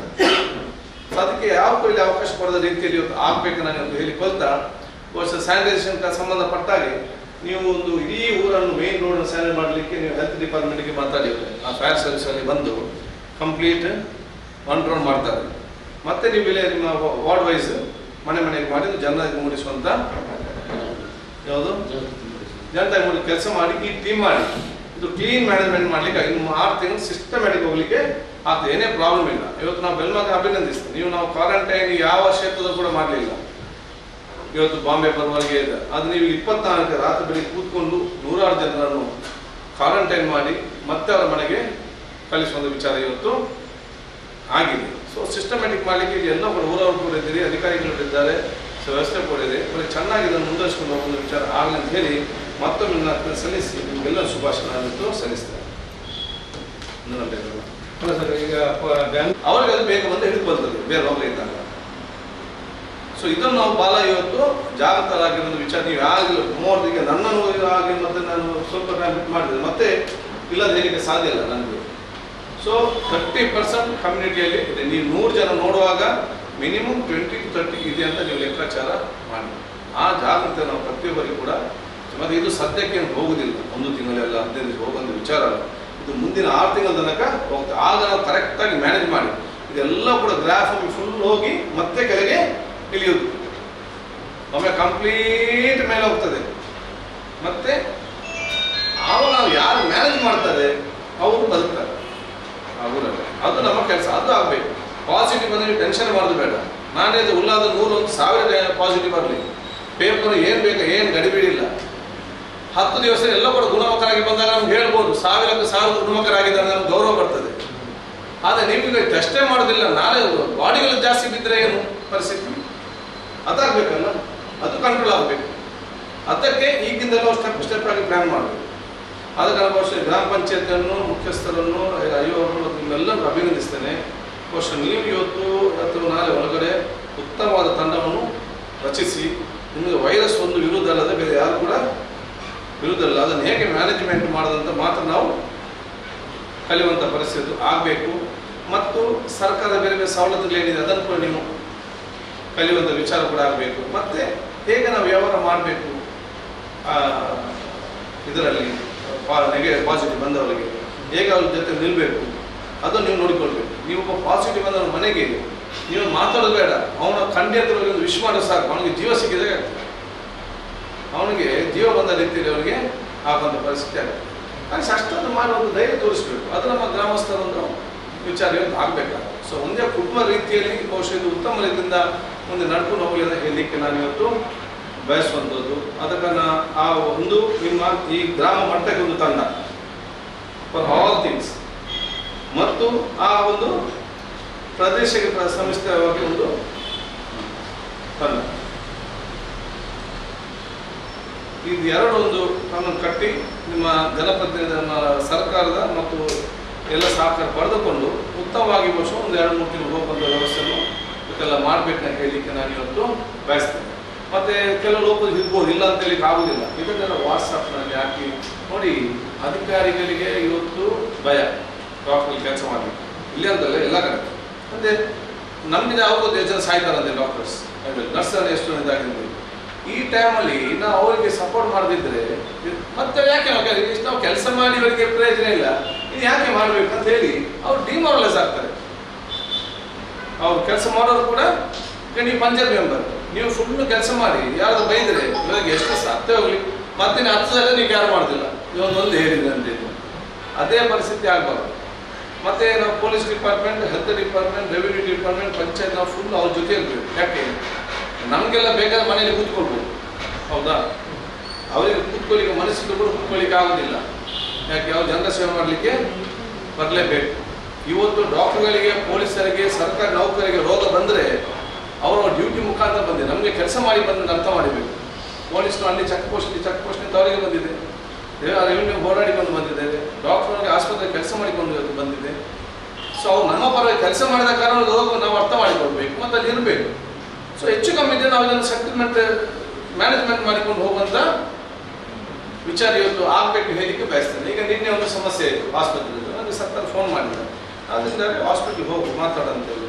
ಮತ್ತು ಅಲ್ಲಿ ಹೋದೆ, ಅಲ್ಲಿ ನಾವು ಅವ್ರ ಜೊತೆ ನಮಗೆ ಬೈಬೋದಿತ್ತು, ಆಸ್ಪತ್ರೆಯನ್ನು ಜೋರು ಮಾಡ್ಬೋದಿತ್ತು. ನಾನು ಜೋರಿಗೆ ಇದನ್ನು ಮಾಡಬೇಡ, ನನಗೆ ಸಮಸ್ಯೆ ಬಗ್ಗೆ ಇರಬೇಕು. ನಾನು ಕೇಳಿದೆ ನಿಮ್ಮ ಪ್ರಾಬ್ಲಮ್ ಆಸ್ಪತ್ರೆಗೆ ಹೇಳಿದ್ರು. ಅವ್ರು ಹೇಳಿದರು ನಮ್ಮದು ಓಟಿ ಇರೋದು ಒಂದೇ, ಈ ಪೇಷಂಟ್ ಆಪ್ರೇಷನ್ ಮಾಡಿದರೆ ಮತ್ತು ನಾವು ಓಟಿ ಹೇಳೋದು ಬಂದ್ ಮಾಡಬೇಕು, ಮತ್ತು ನಮ್ಮದು ಐಸೋಲೇಷನ್ ಮಾಡಿಲ್ಲ, ICUಲಿ ಬೇರೆ 4 ಪೇಷಂಟ್ ಇದ್ದಾರೆ, ಇವನು ಕರ್ಕೊಂಡು ಹೋದರೆ ಮತ್ತೆ ಅವರು ಅದನ್ನು ಮಾಡ್ತಾರೆ. ನಾನು ಹೇಳಿದೆ ನೀವು ನಿಮ್ಮ ಆಸ್ಪತ್ರೆ ಬಗ್ಗೆ ಮಾತಾಡ್ತೀರಲ್ಲದೆ ಈ ಪೇಷಂಟ್ ಬಗ್ಗೆ ಸ್ವಲ್ಪ ಮಾತಾಡಿ. ಪೇಷಂಟ್ ನಾವೇನು ಮಾಡಬೇಕು, ಮಗು ಮತ್ತು ತಾಯಿ ಸುರಕ್ಷಿತವಾಗಿರ್ಬೇಕು. ನಮ್ಮ ಪ್ರಶ್ನೆ ಅಷ್ಟೇ. ನಮಗೆ ನಿಮ್ಮ ಆಸ್ಪತ್ರೆ ಆಗಬೇಕಂತ ನಮಗೇನು ಅಗತ್ಯ ಇಲ್ಲ, ಅದು ಇಲ್ಲೇ ಮಾಡಬೇಕಂತ ನಮಗೆ ಆಗೋದು ಬೇಡ. ಅವರ ಬಗ್ಗೆ ನೀವೇನು ಹೇಳ್ತೀರಿ, ಈಗ ಅವ್ರು ಬದುಕಬೇಕು, ಅದಕ್ಕೆ ನಿಮ್ಮ ವ್ಯವಸ್ಥೆಯನ್ನು ಹೇಳಿ. ಅಲ್ಲ ನಾವು ಎಲ್ಲಿ ಫಾದರ್ ಮುಲೇಸ್ಗೆ ಫೋನ್ ಮಾಡೋಕೆ ಅಲ್ಲಿ ಫುಲ್ ಅಂತ ಹೇಳ್ತಾರೆ, ಯಾನಕ್ಕಾಗಿ ಫೋನು ಫುಲ್ ಅಂತ ಹೇಳ್ತಾರೆ, KSಗೆ ಫೋನ್ ಮಾಡಿದಾಗ ಫುಲ್. ಹಾಗಾಗಿ ಇವರು ನೀವು ಆಂಬ್ಯುಲೆನ್ಸಲ್ಲಿ ಬಿಟ್ಟರೆ ಇವರು ಸುತ್ತಾಡಿಕೊಂಡೆಲ್ಲ ಆಸ್ಪತ್ರೆ ಸುತ್ತಾಡಿದಾಗ ಒಂದ ತಾಯಿ ಮಕ್ಕಳು ಸಾಯ್ತಾರೆ ಅಥವಾ ಆಂಬ್ಯುಲೆನ್ಸಲ್ಲಿ ಹೆರಿಗೆ ಆಗ್ತದೆ. ಈ ಪರಿಸ್ಥಿತಿ ಬೇಕಾ? ಮತ್ತೆ ಅಲ್ಲಿಯ ಡಾಕ್ಟರ್ ನಾವು ಎಲ್ಲ ಕಲಿ ಮಾಡೋದಂತ ಪ್ಲಾನ್ ಆಯಿತು. ಮತ್ತೆ ಅರ್ಧ ಗಂಟೆಗೆ ಅವ್ರಿಗೆ ಫೋನ್ ಮಾಡಿ ಇಲ್ಲ ನಾವು ಇಲ್ಲೇ ಮಾಡ್ತೇವೆ ಅಂತ ಹೇಳಿ 10 ನಿಮಿಷದಲ್ಲಿ ಆಪರೇಷನ್ ಆಗಿದೆ, ಡೆಲಿವರಿ ಆಗಿದೆ. ಅದೇ ನೀವು ಹೊರಗೆ ಆಗ್ತಿದ್ವಿ ಸುತ್ತಾಡ್ತಿದ್ರೆ ಪರಿಸ್ಥಿತಿ ಏನಾಗ್ತಿರುತ್ತೆ? ಸೊ ಈ ಸಿಸ್ಟಮ್ಸನ್ನೆಲ್ಲ ನೀವು ಸ್ವಲ್ಪ ಕಲಿಬೇಕು. ನಿಮ್ಮ ಊರವರು ಯಾರು ಮತ್ತೆ ನಿಮ್ಮ ಗ್ರಾಮಸ್ಥರನ್ನು ಹೇಳಿದ್ರೆ ಈಗಲೇ ನಿಮ್ಮ ಯಾರಾದರೂ ಹೆರಿಗೆಗೆ ತಯಾರಾಗಿದ್ದರೆ ಅವರ ಮನೆಯವರಿಗೆ ಹೇಳಿ ಅವರ ಡಾಕ್ಟ್ರ್ ಯಾರು ಅವ್ರ ಹತ್ರ ಮಾತಾಡಿ ಇಂಕ್ಲನ ಆಸ್ಪತ್ರೆ ನಮ್ಮ ಆಸ್ಪತ್ರೆ ಯಾವುದು ಈ ಆಸ್ಪತ್ರೆ ಹೌದಾ ನನ್ನ ಹೆಂಡತಿ ಅಥವಾ ನನ್ನ ಮಕ್ಕಳಲ್ಲಿ ಅಡ್ಮಿಟ್ ಆದರೆ ನೀವು ಕಡೆಗೆ ಪಾಸಿಟಿವ್ ಅದ ಅವ್ರನ್ನ ಏನು ಮಾಡ್ತೀವಿ ಈಗ ಹೇಳಿ ನೀವು ಅಲ್ಲೇ ಮಾಡ್ತೀರಾ ಅಥವಾ ಯಾವ ಆಸ್ಪತ್ರೆ ಈಗ ಅವ್ರು ಹೇಳ್ಬೇಕು ತಯಾರಾಗಿರ್ಬೇಕು ಮತ್ತೆ ಗಡಿಬಿಡಿ ಹಾಕೋದು ರಾಷ್ಟ್ರ ಗಡಿಬಿಡಿ ಆಗುವುದು ಅಲ್ಲ ಈ ಒಂದು ವ್ಯವಸ್ಥೆ ತಾವೇ ನೋಡಿಕೊಳ್ಬೇಕು ಹಾಗೇನಾಗ್ತದೆ ಇದು ಮಾಡ್ತಾ ಅಂತ ಗೊತ್ತಾದ ತಕ್ಷಣ ಈ ಗ್ರಾಮಸ್ಥರಿಗೆ ಫೋನ್ ಮಾಡ್ತಾರೆ ನನ್ನ ಹೆಂಡತಿದ್ದಾರೆ ಇವರಿಗೆ ಈ ರೀತಿ ನಿನ್ನೆ ಆದ ತಕ್ಷಣ ನನಗೆ ಇವತ್ತು ಫೋನ್ ಬಂತು ನನ್ನ ಹೆಂಡತಿಗೆ 10 ದಿವಸದಲ್ಲಿ ಡೆಲಿವರಿ ಪಾಸಿಟಿವ್ ಬಂದು ಏನು ನಾನು ಡಾಕ್ಟ್ರ್ ಯಾರು ಯಾರು ಫೋನ್ ಮಾಡಿ ಕೇಳು ಹಾಗಾದ್ರೆ ಇಲ್ಲ ಅಲ್ಲಿ ಮಾಡಿ ಮತ್ತೆ ಇಲ್ಲಿ ಆಗೋದು ಈಗ ಈ ಟೈಮಲ್ಲಿ ನೀವು ಅವ್ರಿಗೆ ರೆಡಿ ಮಾಡಿ ಕೊಡ್ಬೇಕು ಇದ್ರ ಸಣ್ಣ ಸಣ್ಣ ವಿಚಾರಗಳು ಅಲ್ಲಿ ಮುಗಿಸಿದ್ರೆ ಕ್ಲೀನಾಗಿ ಬಗೆಹರಿದುಕೊಂಡು ಹೋಗ್ತದೆ ಏನೋ ನಾವು ಸ್ವಲ್ಪ ನಿರ್ಲಕ್ಷ್ಯ ವಹಿಸಿದ್ರೆ ದೊಡ್ಡ ವಿಚಾರ ಆಗ್ತದೆ ಅದಕ್ಕೆ ಯಾವ ಇಲ್ಲಿ ಅವಕಾಶ ಕೊಡದ ರೀತಿಯಲ್ಲಿ ಆಗ್ಬೇಕು ನಾನು ಹೇಳಿಕೊಳ್ತಾ ಸ್ಯಾನಿಟೈಸೇಷನ್ ಸಂಬಂಧಪಟ್ಟಾಗೆ ನೀವು ಒಂದು ಇಡೀ ಊರನ್ನು ಮೇನ್ ರೋಡ್ ಸ್ಯಾನಿಟೈಸ್ ಮಾಡಲಿಕ್ಕೆ ನೀವು ಹೆಲ್ತ್ ಡಿಪಾರ್ಟ್ಮೆಂಟ್ಗೆ ಮಾತಾಡಿದ್ರೆ ಆ ಫೈರ್ ಸರ್ವಿಸ್ ಅಲ್ಲಿ ಬಂದು ಕಂಪ್ಲೀಟ್ ಕಂಟ್ರೋಲ್ ಮಾಡ್ತಾರೆ ಮತ್ತೆ ನೀವು ಇಲ್ಲಿ ನಿಮ್ಮ ವಾರ್ಡ್ ವೈಸ್ ಮನೆ ಮನೆಗೆ ಮಾಡಿ ಜನರಿಗೆ ಮೂಡಿಸುವಂತ ಯಾವುದು ಜನತಾಗಿ ಮೂಡಿ ಕೆಲಸ ಮಾಡಿ ಈ ಟೀಮ್ ಮಾಡಿ ಇದು ಕ್ಲೀನ್ ಮ್ಯಾನೇಜ್ಮೆಂಟ್ ಮಾಡ್ಲಿಕ್ಕೆ ಇನ್ನು 6 ತಿಂಗಳು ಸಿಸ್ಟಮ್ಯಾಟಿಕ್ ಹೋಗ್ಲಿಕ್ಕೆ ಆಗ್ತದೆ ಏನೇ ಪ್ರಾಬ್ಲಮ್ ಇಲ್ಲ ಇವತ್ತು ನಾವು ಬೆಲ್ಮಾಗ ಅಭಿನಂದಿಸ್ತೀವಿ ನೀವು ನಾವು ಕ್ವಾರಂಟೈನ್ ಯಾವ ಕ್ಷೇತ್ರದ ಕೂಡ ಮಾಡಲಿಲ್ಲ ಇವತ್ತು ಬಾಂಬೆ ಪರವಾಗಿ ಇದೆ ಅದು ನೀವು 24 ರಾತ್ರಿ ಬೆಳಿಗ್ಗೆ ಕೂತ್ಕೊಂಡು 100 ಜನರನ್ನು ಕ್ವಾರಂಟೈನ್ ಮಾಡಿ ಮತ್ತೆ ಅವರ ಮನೆಗೆ ಕಳಿಸುವಂಥ ವಿಚಾರ ಇವತ್ತು ಆಗಿದೆ ಸೊ ಸಿಸ್ಟಮ್ಯಾಟಿಕ್ ಮಾಡಲಿಕ್ಕೆ ಎಲ್ಲ ಊರವರು ಕೂಡ ಇದ್ದೀರಿ ಅಧಿಕಾರಿಗಳು ಇದ್ದಾರೆ ವ್ಯವಸ್ಥೆ ಕೂಡ ಇದೆ ಚೆನ್ನಾಗಿ ಇದನ್ನು ಮುಂದುವರಿಸಿಕೊಂಡು ಹೋಗುವ ವಿಚಾರ ಆಗಲಿ ಅಂತ ಹೇಳಿ ಮತ್ತೊಮ್ಮೆ ಸಲ್ಲಿಸಿ ನಿಮಗೆಲ್ಲ ಶುಭಾಶಯ ಸಲ್ಲಿಸ್ತಾರೆ ಸರ್ ಈಗ ಬ್ಯಾಂಕಿಂಗ್ ಒಂದು ಪಾಸಿಟಿವ್ ಬಂದರೆ ಒಂದು ಮಾರ್ಗಸೂಚಿ ರೆಡಿ ಮಾಡಿದ್ರು ಸರ್ ಅಂದ್ರೆ ಪಾಸಿಟಿವ್ ಬಂದಿರುತ್ತೆ ಅವನು ಹುಷಾರಿರ್ತಾನೆ ಅವನಿಗೆ ಮನೆಯಲ್ಲಿ ಇರುವಂತ ಒಂದು ವ್ಯವಸ್ಥೆ ಮಾಡಿದ್ದಾರೆ ಅದು ಟೋಟಲ್ ಸ್ಟೇಟ್ ಹೋಮ್ ಕ್ವಾರಂಟೈನ್ ಅಂತ ಹೇಳ್ತಾರೆ ಹೌದು ಸರ್ ಸ್ಟೇಟಿಗೆ ನೋಡಿ ಮತ್ತೆ ಮನೆಯಲ್ಲಿ ಇರ್ಬೇಕಂತ ಹೇಳಿದ್ರು ಕೂಡ ಆ ಮನೆಯಲ್ಲಿ ಒಂದು ವ್ಯವಸ್ಥೆ ಇದೆ ಒಂದು ಅವನಿಗೆ ಸಪ್ರೇಟ್ ರೂಮ್ ಇರಬೇಕು ಎರಡು ಈಗ ನಾನು ಆದರೆ ನನಗೊಂದು ರೂಮ್ ಇರಬೇಕು ಮತ್ತು ನನ್ನನ್ನು ನೋಡ್ಲಿಕ್ಕೆ ಒಬ್ಬ ಜನ ಇರಬೇಕು ಆ ಜನರ ನಂಬರ್ ನಾವು ಆಶಾ ಕಾರ್ಯಕರ್ತರಿಗೆ ಕೊಡಬೇಕು ಯಾಕಂತ ಹೇಳಿ ನನಗೆ ಆಗ ಊಟ ಬಂದು ಯಾರ್ಯಾರು ಕೊಡೋದಲ್ಲ ಒಂದು ಮತ್ತೆ ನನಗೆ ಡಿಸ್ಪೋಸಲ್ ಪ್ಲೇಟನ್ನು ನಾನು ಕೊಡಬೇಕು ಕೊಟ್ಟದನ್ನು ನಾವು ಸಪ್ರೇಟ್ ಆಗಿಟ್ಟು ನಾವು ಪ್ಲಾಸ್ಟಿಕ್ ಎಲ್ಲ ಹಾಕಿಟ್ಟು ನಾವು ಸಪ್ರೇಟ್ ಆಗಿದ್ದನ್ನು ನೋಡಬೇಕು 5ಕ್ಕೆ ನೀವು ನಮ್ಮ ಮನೆ ಕ್ವಾರಂಟೈನ್ ಮನೆಯಲ್ಲಿ ಕೂತ್ಕೊಳಿಸಿ ನೀವು ಸ್ವಲ್ಪ ನಿರ್ಲಕ್ಷ್ಯ ವಹಿಸಿದರೆ ಮತ್ತೆ ನೀವು ಮನೆ ಕ್ವಾರಂಟೈನ್ ಆಗಿ ಪ್ರಯೋಜನ ಇಲ್ಲ ಕ್ವಾರಂಟೈನ್ ಯಾಕೆ ಮಾಡೋದು ಅವನಿಗೆ ಹುಷಾರಿಲ್ಲ ಅಂತ ಅಲ್ಲ ಅವನು ಸ್ವಲ್ಪ ದೂರ ಇಡುದು ಮಿಕ್ಸ್ ಆಗೋದು ಬೇಡ ಅಂದ್ರೆ ಸೊ ನೀವು ಹೋಮ್ ಕ್ವಾರಂಟೈನ್ ರಿಸ್ಕ್ ತಗೊಳ್ಳುವಂತ ಅಗತ್ಯ ನಾನು ನಿನ್ನೆ ಹೇಳಿದ್ದೆ ಕೋಡಿಯಲ್ಲಿ ಆದಾಗ ಎಲ್ಲ ಸ್ಟಾರ್ಟಿಂಗ್ ಎಲ್ಲ ಹೇಳಿದ್ರು ಮತ್ತೆ ನೀನು 8 ಜನ ಹೋದ್ರು ಇವತ್ತು 4 ಜನ ಹೋದ್ರು ನಾವು ಮನೆ ಅಲ್ಲೇ ಇರ್ತೇವೆ ಹೆಂಗಸರು ಮಾತ್ರ ಅಲ್ಲಿ ಇದ್ದಾರೆ ಅಲ್ಲಿ ಏನಿದೆ ಈಗ ಮೊನ್ನೆ ನಾವೆಲ್ಲ ಯಾನಪ್ಪಲ್ಲಿ ಹಾಕಿದ್ದು KSಗಡೆಯಲ್ಲಿ ಹಾಕಿದ್ದು ಎಲ್ಲ ಖುಷಿಯಲ್ಲಿದ್ರು 5ರಲ್ಲಿ ಇವು ನಿನ್ನೆ ಎಲ್ಲಿದ್ದಾರೆ ಈಗ ಪಣಜೆ ಹಾಸ್ಟೆಲಲ್ಲಿ ಏನಿದೆ ಅಲ್ಲಿ ಸಪ್ರೇಟ್ ಆಗಿ ಆರಂಭದಲ್ಲಿ ಇದ್ದಾರೆ ಅದ್ರ ಕ್ವಾರಂಟೈನ್ ದೊಡ್ಡ ವಿಷಯ ಏನು 5ಕ್ಕೆ ಪಾಸಿಟಿವ್ ಬಂದರೆ ನೀವು ಸಪ್ರೇಟ್ ಆಗಿ ನಿಲ್ಲುದು ನಿಮ್ಮ ಕುಟುಂಬಕ್ಕೆ ನಿಮ್ಮ ಮಕ್ಕಳಿಗೆ ಅದು ಒಳ್ಳೆಯದು ಎಲ್ಲಿ ಹೋಗಿ ಏನು ದಿವಸ ನಿಂತಿದಂತೆ ಬಾಂಬೆ ಹೋಗಿ ದುಬೈಗೆ ಹೋಗಿ ಬರ್ತಾರೆ ಇಲ್ಲಿ ವರ್ಷಾನ ಗಟ್ಟಲೆ ಇಲ್ಲಿ ಬಂದಾಗ ಮನೆಯಲ್ಲಿ ಕೂತ್ಕೊಳ್ಬೇಕು ಅಲ್ಲಿ ಏನು ಕೂತ್ಕೊಂಡ್ರೆ ಸಮಸ್ಯೆ ಏನಿದೆ 1 ವೀಕ್ ಅಲ್ಲಿ ಸಪ್ರಾಗಿ ಕೂತ್ಕೊಂಡು ನಿಮ್ಮ ಅದಕ್ಕೆ ಫೋನಲ್ಲಿ ಮಾತಾಡ್ಬೋದು ಎಲ್ಲ ಕೂಡ ನಿಮ್ಗೆ ವಿಚಾರ ಇದೆ ಮನೆಯವ್ರ ಜೊತೆ ಡೈಲಿ ಮಾತಾಡೋದು ಬೇಕಾದ್ರೆ ಮನೆಯಿಂದ ನಿಮಗೆ ಊಟ ಕೂಡ ಬೇಕಾದ್ರೆ ಮುಟ್ಟಿಸ್ಬೋದು ಸೊ ನಿಮಗೆ ಹೋಮ್ ಕ್ವಾರಂಟೈನ್ ಅವಕಾಶ ಇದೆ ಮತ್ತು ಅದೊಂದು ಪ್ರೊಸೀಜರ್ ಇದೆ ಇಲ್ಲಿ ಮತ್ತೆ ನನ್ನ ಸಲಹೆ ಏನಂತ ಹೇಳಿದರೆ ಅವಕಾಶ ಕೊಟ್ಟಿದ್ರು ಕೂಡ ನಿಮಗೆ ವ್ಯವಸ್ಥೆ ಇದ್ದರೆ ದಯವಿಟ್ಟು ನೀವು ಸಪ್ರೇಟಲ್ಲಿ 1 ವಾರಕ್ಕೆ ಮಟ್ಟಿಗೆ ಹೋಗಿ ಮತ್ತು ಅಲ್ಲಿ ಅಂಥ ಒಂದು ವ್ಯವಸ್ಥೆ ಇದ್ದರೆ ಅಲ್ಲಿ ಮಾಡಿ 5ಕ್ಕೆ ಸೊ ನಾವು ಇಲ್ಲೇ ಇದೆ ನಮ್ಗೆ ಗೊತ್ತೇ ಆಗಿಲ್ಲ ಯಾಕೆ ನಾವು ನಮಗಾಗಿ ಮಾಡೋದಲ್ಲ 5ಕ್ಕೆ ನಮಗೆ ಕ್ವಾರಂಟೈನ್ ಬಂದರೆ ಜಾಸ್ತಿ ಟೆನ್ಷನ್ ಯಾಕೆ ಅಲ್ಲಿ ಸರಿಯಾಗಿ ಗೇಟ್ ಓಪನ್ ಇದೆಯಾ ಹೋಗುವಾಗ ಅವ್ರಿಗೆ ಊಟ ಮುಟ್ತದ ಅದನ್ನು ಡೈಲಿ ನೋಡಬೇಕು ಮನೆಯಲ್ಲಿ ಅದು ನಮಗೆ ಮತ್ತು ನಮಗೇನಿದೆ ಆಫ್ಟರ್ ಈಗಿನ ಲೋಪದೋಷಗಳು ಮುಂದಿನ 3 ತಿಂಗಳಲ್ಲಿ ನಮಗೆ ಇಫೆಕ್ಟ್ ಆಗಬಾರ್ದು ನಾವೇನಾದರೂ ಈಗ ಸ್ವಲ್ಪ ನಿರ್ಲಕ್ಷ್ಯ ಮಾಡಿದರೆ ಈಗ ನಮಗೆ ಗೊತ್ತಾಗೋದಿಲ್ಲ 3 ತಿಂಗಳ ರಿಸಲ್ಟ್ ಗೊತ್ತಾಗ್ತದೆ ನಾನು ಅವತ್ತಿಂದಲೇ ಹೇಳಿದ್ದೇನೆ ಸ್ಟಾರ್ಟಿಂಗಿಂದ ನಾನು ಅಸೆಂಬ್ಲಿಯಲ್ಲಿ ಮಾತಾಡೋಕೆ ಹೇಳಿದ್ದೇನೆ ನೀವು ಏನಾದ್ರು ರಸ್ತೆಯಲ್ಲಿ ಬೀಳೋ ಪರಿಸ್ಥಿತಿ ಮಾಡ್ತೀರಿ ಸರ್ಕಾರ ಈಗ ರಸ್ತೆಯಲ್ಲಿ ಬೀಳ್ತಿದೆ ಆಗಲೇ ಬೇಕಾದಷ್ಟು ಆಂಬ್ಯುಲೆನ್ಸ್ ಮಾಡ್ತಿದ್ರೆ ಈ ಸಮಸ್ಯೆ ಬರ್ತಿದ್ದ ಆವಾಗ ಬೇಕಾದಂಥ ಕಾನ್ಫಿಡೆನ್ಸ್ಗೆ ಒಂದು ವಿಚಾರ ಇರ್ತದೆ ನಾವು ಅದನ್ನು ಮ್ಯಾನೇಜ್ ಮಾಡೋದು ಬಿಟ್ಟು ಬೇರೆಲ್ಲ ಮಾಡ್ತಿದ್ದೇವೆ ಏನು ಸಂಬಂಧ ಇಲ್ಲದ ವಿಚಾರ ನಾವು ಇವತ್ತು ನೋಡ್ತೀವಿ ಈಗ ಲಾಕ್ಡೌನ್ ಕೇಳಿದ್ರು ಟಿವಿ ಲಾಕ್ಡೌನ್ ಬಗ್ಗೆ ಚರ್ಚೆ ಮಾಡಿದ್ರೆ ನೀವು ಲಾಕ್ಡೌನ್ ಮಾಡ್ತೀವಿ ಎಷ್ಟು ದಿವಸ ಮಾಡ್ತೀವಿ 1 ದಿವಸ ಜನ ಕೇಳ್ತಾರೆ 2 ದಿವಸ ಜನ ಕೇಳ್ತಾರೆ ಅವ್ನು ಮತ್ತೆ ಏನು ತಿನ್ಲಿಕ್ಕೆ ಕೊಡ್ತೀವಿ ನೀವು ಜನರಿಗೆ 1 ತಿಂಗಳು ತಿನ್ಲಿಕ್ಕೆ ಕೊಡಿ ಕರೆಕ್ಟಾಗಿ ಫಸ್ಟಿಗೆ, ಮತ್ತೆ ನೀವು 1 ತಿಂಗಳು ಬಂದ್ ಮಾಡಿ. ಜನ ಮನೆಯಲ್ಲಿ ಇರ್ತಾರೆ, ಅವನ ಮನೆ ಏನಿಲ್ಲದ ಕೆಲಸಕ್ಕೆ ಹೋಗ, ನಿಮ್ಮ ಕಾನೂನು ಯಾರು ನೋಡುದಿಲ್ಲ, ಅವನು ಹೋಗ್ತಾನೆ. ಹೋದ್ರೆ ಮತ್ತೆ ಪೊಲೀಸ್ ಹೊಡಿತ, ಮತ್ತೆ ಇದೇ ಸಮಸ್ಯೆ ನಮಗೆ. ಈ ನಮ್ಮ ಕೊರೋನಾ ಬಿಟ್ಟು ಇದನ್ನು ಬಗೆಹರಿಸುವ ವಿಚಾರ ಇವತ್ತು ಆಯ್ತು. ಆದ ಕಾರಣ ಆ ಏನಿದ್ರು ಜಾಗೃತಿ ವಹಿಸುವಂತ ಒಂದು ವಿಚಾರ ತಾವಿತ್ತು ಹಮ್ಮಿಕೊಳ್ಬೇಕು ಹೇಳಲಿಕ್ಕೆ ಬಯಸ್ತೇನೆ. ಬೇರೆ ಡೌಟ್ ಇದೆಯಾ ಸರ್? ಬೇರೆ ಪ್ರೈವೇಟ್ ಹಾಸ್ಪಿಟಲ್ ಬಗ್ಗೆ ಈಗ ಒಂದು ಜ್ವರ ಬಂತು ಅಂತ ಹೇಳಿದ್ರೆ ಪ್ರೈವೇಟ್ ಹಾಸ್ಪಿಟಲ್ ನಾವು ತಗೊಳ್ತಾ ಇದ್ದೀವಿ. ಅವರೆಲ್ಲ ಅನ್ಲಾಕ್ ಅಂತ ಹೋಗಿ ಅಲ್ಲಿಂದ ಮಾಡ್ತಾರೆ. ಅನ್ಲಾಕ್ ಹೋಗಿ ಮಾಡಿದ ತಕ್ಷಣ ಅವ್ರು ಅಂತಾರೆ ಇಂಥ ಹಾಸ್ಪಿಟಲ್ ಹೋಗಿದ್ದೀವಿ, ಅವರಲ್ಲಿ ತಗೊಂಡು ಹೋಗ್ತಾರೆ. ನಿಮ್ಗೆ ಜ್ವರ ಬಂದ ತಕ್ಷಣ ನೀವು 108ಗೆ ಫೋನ್ ಮಾಡಬೇಕು. 108 ಆಂಬುಲೆನ್ಸ್ ಒಂದು ನಿಮ್ಮನ್ನು ಕರ್ಕೊಂಡು ಹೋಗ್ತದೆ. ಹೋಗುದು ವೆಲ್ಲಾಕಿಗೆ, ಫಸ್ಟ್ ವೆಲ್ಲಾಕಿಗೆ ಅಲ್ಲಿ ಹೋಗಿ ಟೆಸ್ಟ್ ಮಾಡಿ. ವೆಲ್ಲಾಕಿಗೆ 5ಕ್ಕೆ ಟೆಸ್ಟ್ ಮಾಡಿ, ಅಲ್ಲಿ ಜಾಗ ಇಲ್ಲದಿದೆ ಆಗ ನಿಮ್ಮನ್ನು ಅವರು ಪ್ರೈವೇಟ್ ಹಾಸ್ಪಿಟಲ್ ಕಳಿಸ್ತಾರೆ. ಆವಾಗ ನಿಮಗೆ ಫ್ರೀ ಆಗ್ತದೆ. ನೀವು ನೇರವಾಗಿ ಹೋದ್ರೆ ಮತ್ತೆ ನೀವೇ ಕಟ್ಟಬೇಕು. ಅವರು 2,000 ಲ್ಯಾಬ್ ಚಾರ್ಜ್ ಅಂತ ಹೇಳ್ತಾರೆ. ಮತ್ತೆ ನೀವು ಅಲ್ಲಿ 1 ದಿವಸ ನಿಲ್ಬೇಕು, ಅಲ್ಲಿ 3,500, ಮತ್ತೆ ಅವರ PPK ಒಟ್ಟಿಗೆ 6,000 ಬಿಲ್ ಆಗ್ತದೆ. ನೀವು ಗವರ್ಮೆಂಟ್ ಹಾಸ್ಪಿಟಲ್ ಹೋದ್ರೆ ನಿಮ್ಗೆಲ್ಲವೂ ಕೂಡ ಫ್ರೀ. ನಿಮ್ಮ ನೆಗೆಟಿವ್ ಆದ್ರೆ ಮನೆ ಕಳಿಸ್ತಾರೆ, ಪಾಸಿಟಿವ್ ಆದ್ರೆ ಒಂದು ಅಲ್ಲಿ ಜಾಗ ಇದ್ರೆ ಅಲ್ಲೇ ಟ್ರೀಟ್ಮೆಂಟ್ ತಗೊಳ್ತಾರೆ, ಇಲ್ಲಾಂದ್ರೆ ನಿಮ್ಮನ್ನು ಪ್ರೈವೇಟ್ ಹಾಸ್ಪಿಟಲ್ಗೆ ಕಳಿಸ್ತಾರೆ. ಮತ್ತು ನನ್ನ ಅನುಭವ ಪ್ರಕಾರ ಈ ವೈರಲ್ ಫೀವರ್ಗೆ ಗವರ್ಮೆಂಟ್ ಹಾಸ್ಪಿಟಲೇ ಬೆಸ್ಟ್ ನನಗೆ. ಯಾಕೆಂದ್ರೆ ದೇವ ರೆಸ್ಪಾನ್ಸಿಬಿಲಿಟಿ. ಅಲ್ಲಿ ಒಂದು ಹೆಚ್ಚು ಕಮ್ಮಿ ಆದರೆ 100 ಜನ ಕೇಳಲಿಕ್ಕೆ ಜನ ಇದ್ದಾರೆ. ಒಬ್ಬ ಅಧಿಕಾರಿ ಮೇಲೆ ಒಬ್ಬ ಅಧಿಕಾರಿ ಮೇಲೆ ಒಬ್ಬ ಅಂತ ಜನ ಇರ್ತಾರೆ, ಸ್ವಲ್ಪ ಲೋಪದ ಆದರೂ ಕೂಡ. ಇಲ್ಲಿ ಯಾವುದು ಇರುವುದಿಲ್ಲ. ನನ್ನ ಅನುಭವ ವೈರಲ್ ಫೀವರ್ಗೆ, ದೊಡ್ಡ ದೊಡ್ಡ ಕೇಸ್ಗೆ ಬೇರೆ, ವೈರಲ್ ಫೀವರ್ಗೆಲ್ಲ ದಿಸ್ ಈಸ್ ದಿ ವಿಚಾರ. ಅಲ್ಲಿ ಫುಲ್ ಆದ್ರೆ ಬೇರೆ ಕಡೆ ಕಳಿಸ್ತಾರೆ. ನಮ್ಮ ಮನೆ ನಮ್ಮ ಕುഞ്ഞുಮೋನಾಗಿದ್ದಾರೆ, ಅವ್ರು ಆಯ್ತಲ್ಲ ಡೈಲಿ ಫೋನಲ್ಲಿ ಮಾತಾಡ್ತಾರೆ ಎಲ್ಲ ಸಂಬಂಧಪಟ್ಟ. ಸೊ ಇದರ ಬಗ್ಗೆ ಏನು ಗಡಿಬಿಡಿ ಬೇಡ. ಟೀಮ್ ಬೇಕು. ಅದನ್ನ ಹೇಳಿದ್ದು, ನೀವೊಂದು ಗ್ರಾಮ ಮಟ್ಟದ ಒಂದು ಟೀಮ್ ಮಾಡಿ ಅವ್ರಿಗೆ ಕರೆಕ್ಟ್ ಆಗಿ ಟ್ರೈನಿಂಗ್ ಮಾಡುವ. ಮತ್ತೆ ವಾರ್ಡ್ ಮಟ್ಟಕ್ಕೆ ನೀವು ಮಾಡಿ. ಅದು ದೊಡ್ಡ ಕೆಲಸ ಅಲ್ಲ ಅವರಿಗೆ, ನಿಮಗೆ ಮೇಜರ್ ಕೆಲಸ. ಈ ಒಂದು ಗ್ರಾಮ ಮಟ್ಟಕ್ಕೆ ಮಾಡೋದು ಪ್ರಮುಖವಾದ ಒಂದು ಕೆಲಸ ಇವತ್ತು. ಸ್ಥಳೀಯ ಆರೋಗ್ಯ ಇಲಾಖೆಯಲ್ಲಿ ಮಾಡ್ತಾರೆ. ಯಾವುದು ಆರೋಗ್ಯ ಇಲಾಖೆ ಕೊರೋನಾ ಟೆಸ್ಟ್ ಅಂತ ಹೇಳಿ ಮಾಡ್ತಾರೆ. ಸ್ಥಳೀಯ ಆರೋಗ್ಯ ಇಲ್ಲ ಇಲ್ಲ ಇಲ್ಲ ಇಲ್ಲ ಇಲ್ಲ ಇಲ್ಲ ಇಲ್ಲ ಅಲ್ಲಿ ಮನೆ ಮನೆಗೆ ಯಾವಾಗ ಯಾರು ಮಾಡ್ತಾರೆ ಅಂತ ಹೇಳಿದ್ರೆ ನಾಟಿಕಲ್ ನೀವು ನಮ್ಮ ಡಾಕ್ಟರ್ ಕೂಡ ಬಂದಿದ್ದಾರೆ. ನಿಮ್ಮಲ್ಲಿ ಫೀವರ್ ಟೆಸ್ಟ್ ಇದೆಯಾ ಕ್ಲಿನಿಕ್?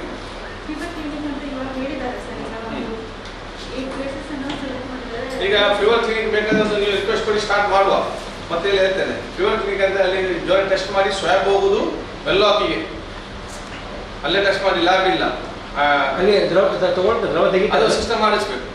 ಈಗ ನಾವೀಗ ತಗೊಂಡೋದ್ರೆ ಈ ನಾಟಕಲ್ಲಿಗೆ ಆರೋಗ್ಯ ಕೇಂದ್ರ ಇದೆ, ಅಲ್ಲಿ ಅವರನ್ನು ಟೆಸ್ಟ್ ಮಾಡಿದ್ರೆ ನಾವು ಫೋನ್ ಮಾಡಿದ್ರೆ ಅದನ್ನು ನಾಟಿಕಲ್ ಡಾಕ್ಟರ್ ಇಲ್ಲಿ ಬಂದಿದ್ದಾರೆ. ಅಲ್ಲಿ ಇಲ್ಲಿಯ ತನಕ ಫೀವರ್ ಕ್ಲಿನಿಕ್ ಎಲ್ಲ ಕಡೆ ಸ್ಟಾರ್ಟ್ ಮಾಡಲಿಲ್ಲ.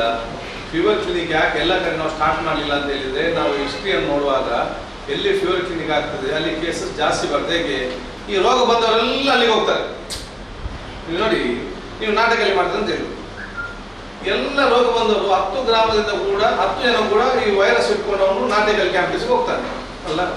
ನಾಟಕಲ್ ಕ್ಯಾಂಪಸ್ಗೆ ಹೋದಾಗ ಅಲ್ಲಿ ಹೋಗೋ ದಾರಿಯಲ್ಲಿ ಇನ್ನೊಂದು ಅವನು ಸಿಕ್ಕಿ ಶೇಖರಣೆ ಮಾಡೋದು, ಮಾತಾಡೋದು, ಒಬ್ಬರಿಗೆ ಸ್ಪ್ರೆಡ್ ಆಗುವಂಥದ್ದು ಜಾಸ್ತಿ ಇರುವಂಥದ್ದು.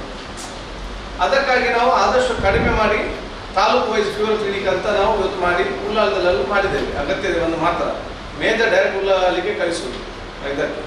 ಸೊ ನಾನು ಇಲ್ಲಿ ಕೇಳುವಂಥದ್ದು ಏನು, ಇಲ್ಲಿ ನಾವು ಮಾಡಿದ್ದು ಮಾಡುವ ಸಂಬಂಧಪಟ್ಟ ಅವರು ಅಲ್ಲಿ ತೆಗೆದು ಕೂಡ ಅದು ಹೋಗಬೇಕು, ಅಲ್ಲಿ ಮಂಗಳೂರಿಗೆ ಹೋಗ್ಬೇಕು, ಅದನ್ನು ಕಳಿಸೋದು ಸಂಬಂಧಪಟ್ಟ. ಅಥವಾ ನಿಮಗೆ ಜ್ವರ ಗಿರ ಏನಾದ್ರು ಬಂದರೆ 108 ಬಂದೆ ನಿಮ್ಮನ್ನು ಅಲ್ಲಿಗೆ ಕರೆಕ್ಟ್. ಅದು ದೊಡ್ಡ ವಿಚಾರ ಅಲ್ಲ ಈ ಮಾಡೋದು. ಮತ್ತೆ ಲೇಟರ್ ನಾವು ಸ್ಟೇಜಸ್ ಕೂಡ ನೋಡ್ಬೇಕಲ್ಲ.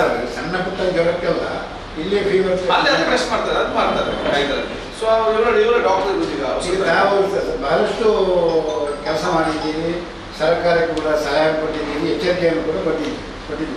ಸರ್, ಇದು ಪಾಸಿಟಿವ್ ಬಂದಾಗ ಒಂದು ಕೆಲವು ದಿನಗಳ ನಂತರ ಅವರು ಗುಣಮುಖ ಆಗ್ತಾರೆ, ಕೂಡ ಬರ್ತಾರೆ. ಆದರೆ ಅದು ಯಾವುದರ ಮುಖಾಂತರ ಅವರು ಗುಣಮುಖರಾಗ್ತಾರೆ ಅನ್ನೋದ್ರ ಬಗ್ಗೆ ನೀವು ತಿಳಿಸಿಲ್ಲ.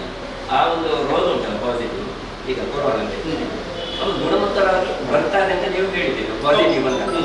ಅದಕ್ಕೆ ಮದ್ದು ಕಂಡು ಹಿಡಿದಿದೆ ಎಷ್ಟು ಆದರೆ ಯಾವ ಟ್ಯಾಬ್ಲೆಟ್ಸ್ ಮುಖಾಂತರ ಅದು ಗುಣಮುಖ ಆಗುತ್ತದೆ ಎಂಬುದು ನನಗೆ ಈಗ ಅರಿಯುವುದಿಲ್ಲ. ಈಗ ಮತ್ತೆ ಡಾಕ್ಟರ್ ಹೇಳ್ತಾರೆ ವಿವರವಾಗಿ ಸ್ಯಾನಿಟೈಸರ್ ನಂದೊಂದು ನನಗೆ ವೈರಸ್ ನೋಡಿ, ಎಲ್ಲರ ದೇಹದಲ್ಲಿ ದೇವರು ರೋಗ ನಿರೋಧಕ ಶಕ್ತಿಯನ್ನು ಕೊಟ್ಟಿದ್ದಾರೆ ಎಲ್ಲರ ಬಾಡಿಯಲ್ಲಿ. ನಮ್ಮ ದೇಹವೇ ಬ್ಯಾಕ್ಟೀರಿಯಾ ಕಂಟ್ರೋಲ್ ಮಾಡುವಂಥ ಬಾಡಿ. ಪ್ರತಿಯೊಬ್ಬನ ದೇಹ ಕೂಡ ಬ್ಯಾಕ್ಟೀರಿಯಾ ಇವತ್ತು ಕಂಟ್ರೋಲ್. ಅದು ಒಳ್ಳೆಯ ಬ್ಯಾಕ್ಟೀರಿಯಾ ಇದೆ, ಕೆಟ್ಟ ಬ್ಯಾಕ್ಟೀರಿಯಾ ಇದೆ. ಒಳ್ಳೆಯ ಬ್ಯಾಕ್ಟೀರಿಯಾಗಳು ನಮ್ಮನ್ನು ರಕ್ಷಣೆ ಮಾಡಬೇಕು.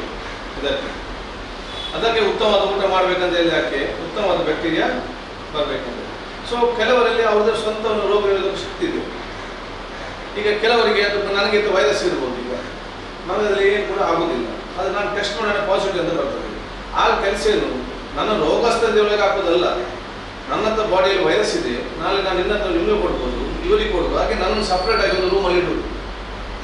ಆ ಇದರಲ್ಲಿ ನನಗೆ 7 days 10 days ಏನು ಜ್ವರಕ್ಕೆ ಬರದಿದ್ದರೆ ಅದು ವೈರಸ್ ಸತ್ತೋಯ್ತು ಅಂತ ಅರ್ಥ. ಏನಾದ್ರು ವೈರಸ್ ಆಗಿದ್ರೆ ನನಗೆ 5-6 ದಿವಸ ಆಗುವಾಗ ಕೆಮ್ಮು ಜ್ವರ ಅದೆಲ್ಲ ಸೀರಿಯಸ್ ಆಗಲಿಕ್ಕೆ ಪ್ರಾರಂಭ ಆಗ ನಾನು ತಗೊಂಡಾಗ ಆಸ್ಪತ್ರೆಯಲ್ಲಿ ಬೇರೆ ಆಗ ಅದಕ್ಕೆ ಟ್ರೀಟ್ಮೆಂಟ್ ಕೊಡ್ತಾರೆ 5ರಲ್ಲಿ. ಮತ್ತೆ ಜಾಸ್ತಿ ದಮ್ಗಟ್ಟಿದ್ರೆ ವೆಂಟಿಲೇಟರಲ್ಲಿ ಆಗ್ತದೆ. ಈ 7 days ವಿಟಮಿನ್ ಅಲ್ಲ ಬಂದ ತಕ್ಷಣ ಅದು ಅಂತ ಕೊರೋನಾ ಅಂತ ಒಂದು ವೈರಸ್ ಕೊರೋನಾ ವೈರಸ್ ಅದನ್ನ ಅದೇ ಗಡಿಬಿಡಿ ಮಾಡಿ ಪಾಸಿಟಿವ್ ಬಂದ ತಕ್ಷಣ ಗಡಿಬಿಡಿ ಮಾಡಬೇಡಿ. ಅದೊಂದು ರೋಗ. ನಿಮ್ಗೆ ಹೇಗೆ ವೈರಲ್ ಜ್ವರ ಇದೆ, H1N1 ಮಲೇರಿಯಾ ಡೆಂಗ್ಯೂ ಇದೆ, ಅದೇ ರೀತಿ ಒಂದು ರೋಗ. ನೀವು ಸಪ್ರೇಟ್ 7 days ಕೂತ್ಕೊಳ್ಳಿ, ನಿಮ್ಗೆ ವಿಟಮಿನ್ ಟ್ಯಾಬ್ಲೆಟ್ ಅಂತ ನಿಮ್ಮ ಒಂದು ಬಾಡಿಗೆ ಒಂದು ಕೊಡ್ತಾರೆ ಅಷ್ಟೇ. ಒಂದು ವಿಟಮಿನ್ ಟ್ಯಾಬ್ಲೆಟ್ಸ್ ಅಷ್ಟೇ, ಅದೇನು ದೇಹದಲ್ಲಿ ಒಂದು ಶಕ್ತಿ ಬರಲಿ ಅಂತ ಇದೆ ಇದರಲ್ಲಿ. ಸೊ ನಿಮಗೆ 7 days ಯಾಕೆ ದೂರ ಇಟ್ಟು, ಮುಂಚೆ 14 days ಇತ್ತು, ಈಗ 7 days ಇಟ್ಟಿದ್ದಾರೆ. 7 days ಯಾಕೆ ದೂರ ಇಡುದು ಅಂತ ಹೇಳಿದ್ರೆ ನೀವು ಬೇರೆ ಜೊತೆ ಮಿಕ್ಸ್ ಆಗೋದು ಬೇಡ. ಈಗ ನನ್ನ ತಿಳ್ಬೋದು, ನನಗೇನಾಗುದಿಲ್ಲ, ನಾನು ಬಂದು ನೀವು ಮಾತಾಡಿದೆ, ಇದರಲ್ಲಿ 10 ಜನಕ್ಕೆ ಏನಾದ್ರು ಸೀರಿಯಸ್ ಆದರೆ ನಾನು ಒಬ್ಬಳಿಂದ ನಾನು ಬರ್ತೇನೆ, ನಿಮ್ಮ 100 ಜನ ಮಾತಾಡ್ತೇನೆ, ಅದು 50 ಜನಕ್ಕೆ ನಾನು ಸ್ಪ್ರೆಡ್ ಮಾಡ್ತೇನೆ.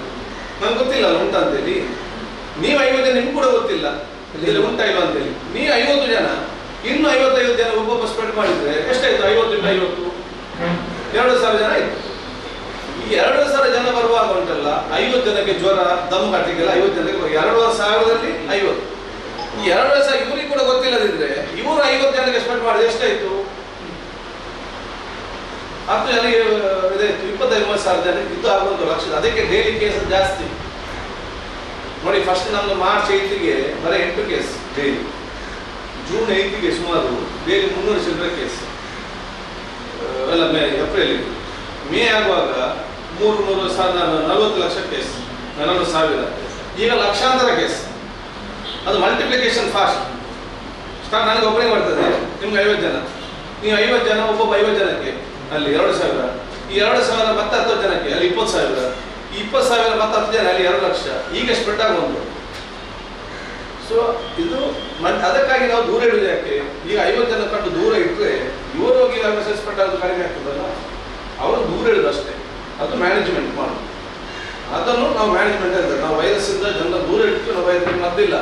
ಇದಕ್ಕೆ ಮದ್ದು ಒಂದೇ, ಟೆಸ್ಟ್ ಮಾಡಿ ದೂರ ಹೋಗಿ, ಟೆಸ್ಟ್ ಮಾಡಿ ದೂರ ಹೋಗಿ, 2 ಮದ್ದು, ಬೇರೆ ಮದ್ದಿಲ್ಲ. ಅದು 2 ಪಾಯಿಂಟ್. ಈಗೇನಿದೆ ಎಲ್ಲ ಟೆಸ್ಟ್ ಮಾಡಿ ಗೊತ್ತಿಲ್ಲ, ಅಷ್ಟರಲ್ಲಿ ಲ್ಯಾಬ್ ಕೂಡ ಫುಲ್ ಆಗ್ತಾ ಬಂದಿದೆ, ವ್ಯವಸ್ಥೆ ಇರೋದಿಲ್ಲ ಇದರಲ್ಲಿ.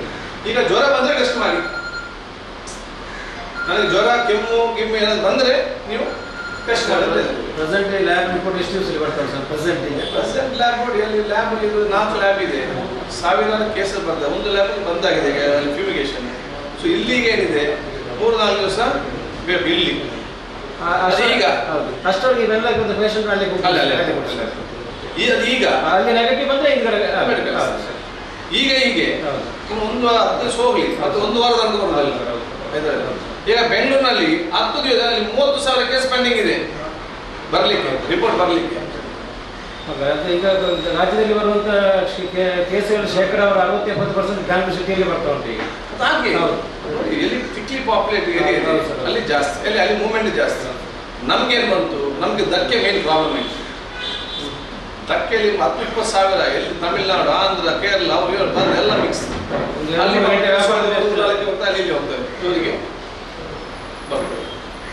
ನಮ್ಮ ನಿತ್ಯಾನಂದದಲ್ಲಿ ಒಂದು NFI ಸ್ಟಾಫ್ ಮತ್ತು ನಿತ್ಯದ 2 ಸ್ಟಾಫಿಗೆ Positive ಬಂದಿದೆ. ಬಂದಿದೆ. ತೊಂದ್ರೆ ಇಲ್ಲ. ಈಗ ಒಂದು ಸ್ಟಾಫ್ ಮನೆಯವರು ಅಲ್ಲಿ ಇದ್ದಾರೆ, ಅವರಲ್ಲಿ ಇವರು ಆಸ್ಪತ್ರೆಯಲ್ಲಿ ಇದ್ದಾರೆ, ಮನೆಯವರು ಮನೆಯಲ್ಲಿದ್ದಾರೆ. ಇನ್ನೊಂದು ಸ್ಟಾಫ್ ಅಂದರೆ ಅದೊಂದು ಕ್ವಾರ್ಟರ್ಸ್. ಆ ಕ್ವಾರ್ಟರ್ಸ್ಲಿ 11 ಮನೆ ಉಂಟು, 11 ಕುಟುಂಬಗಳುಂಟು.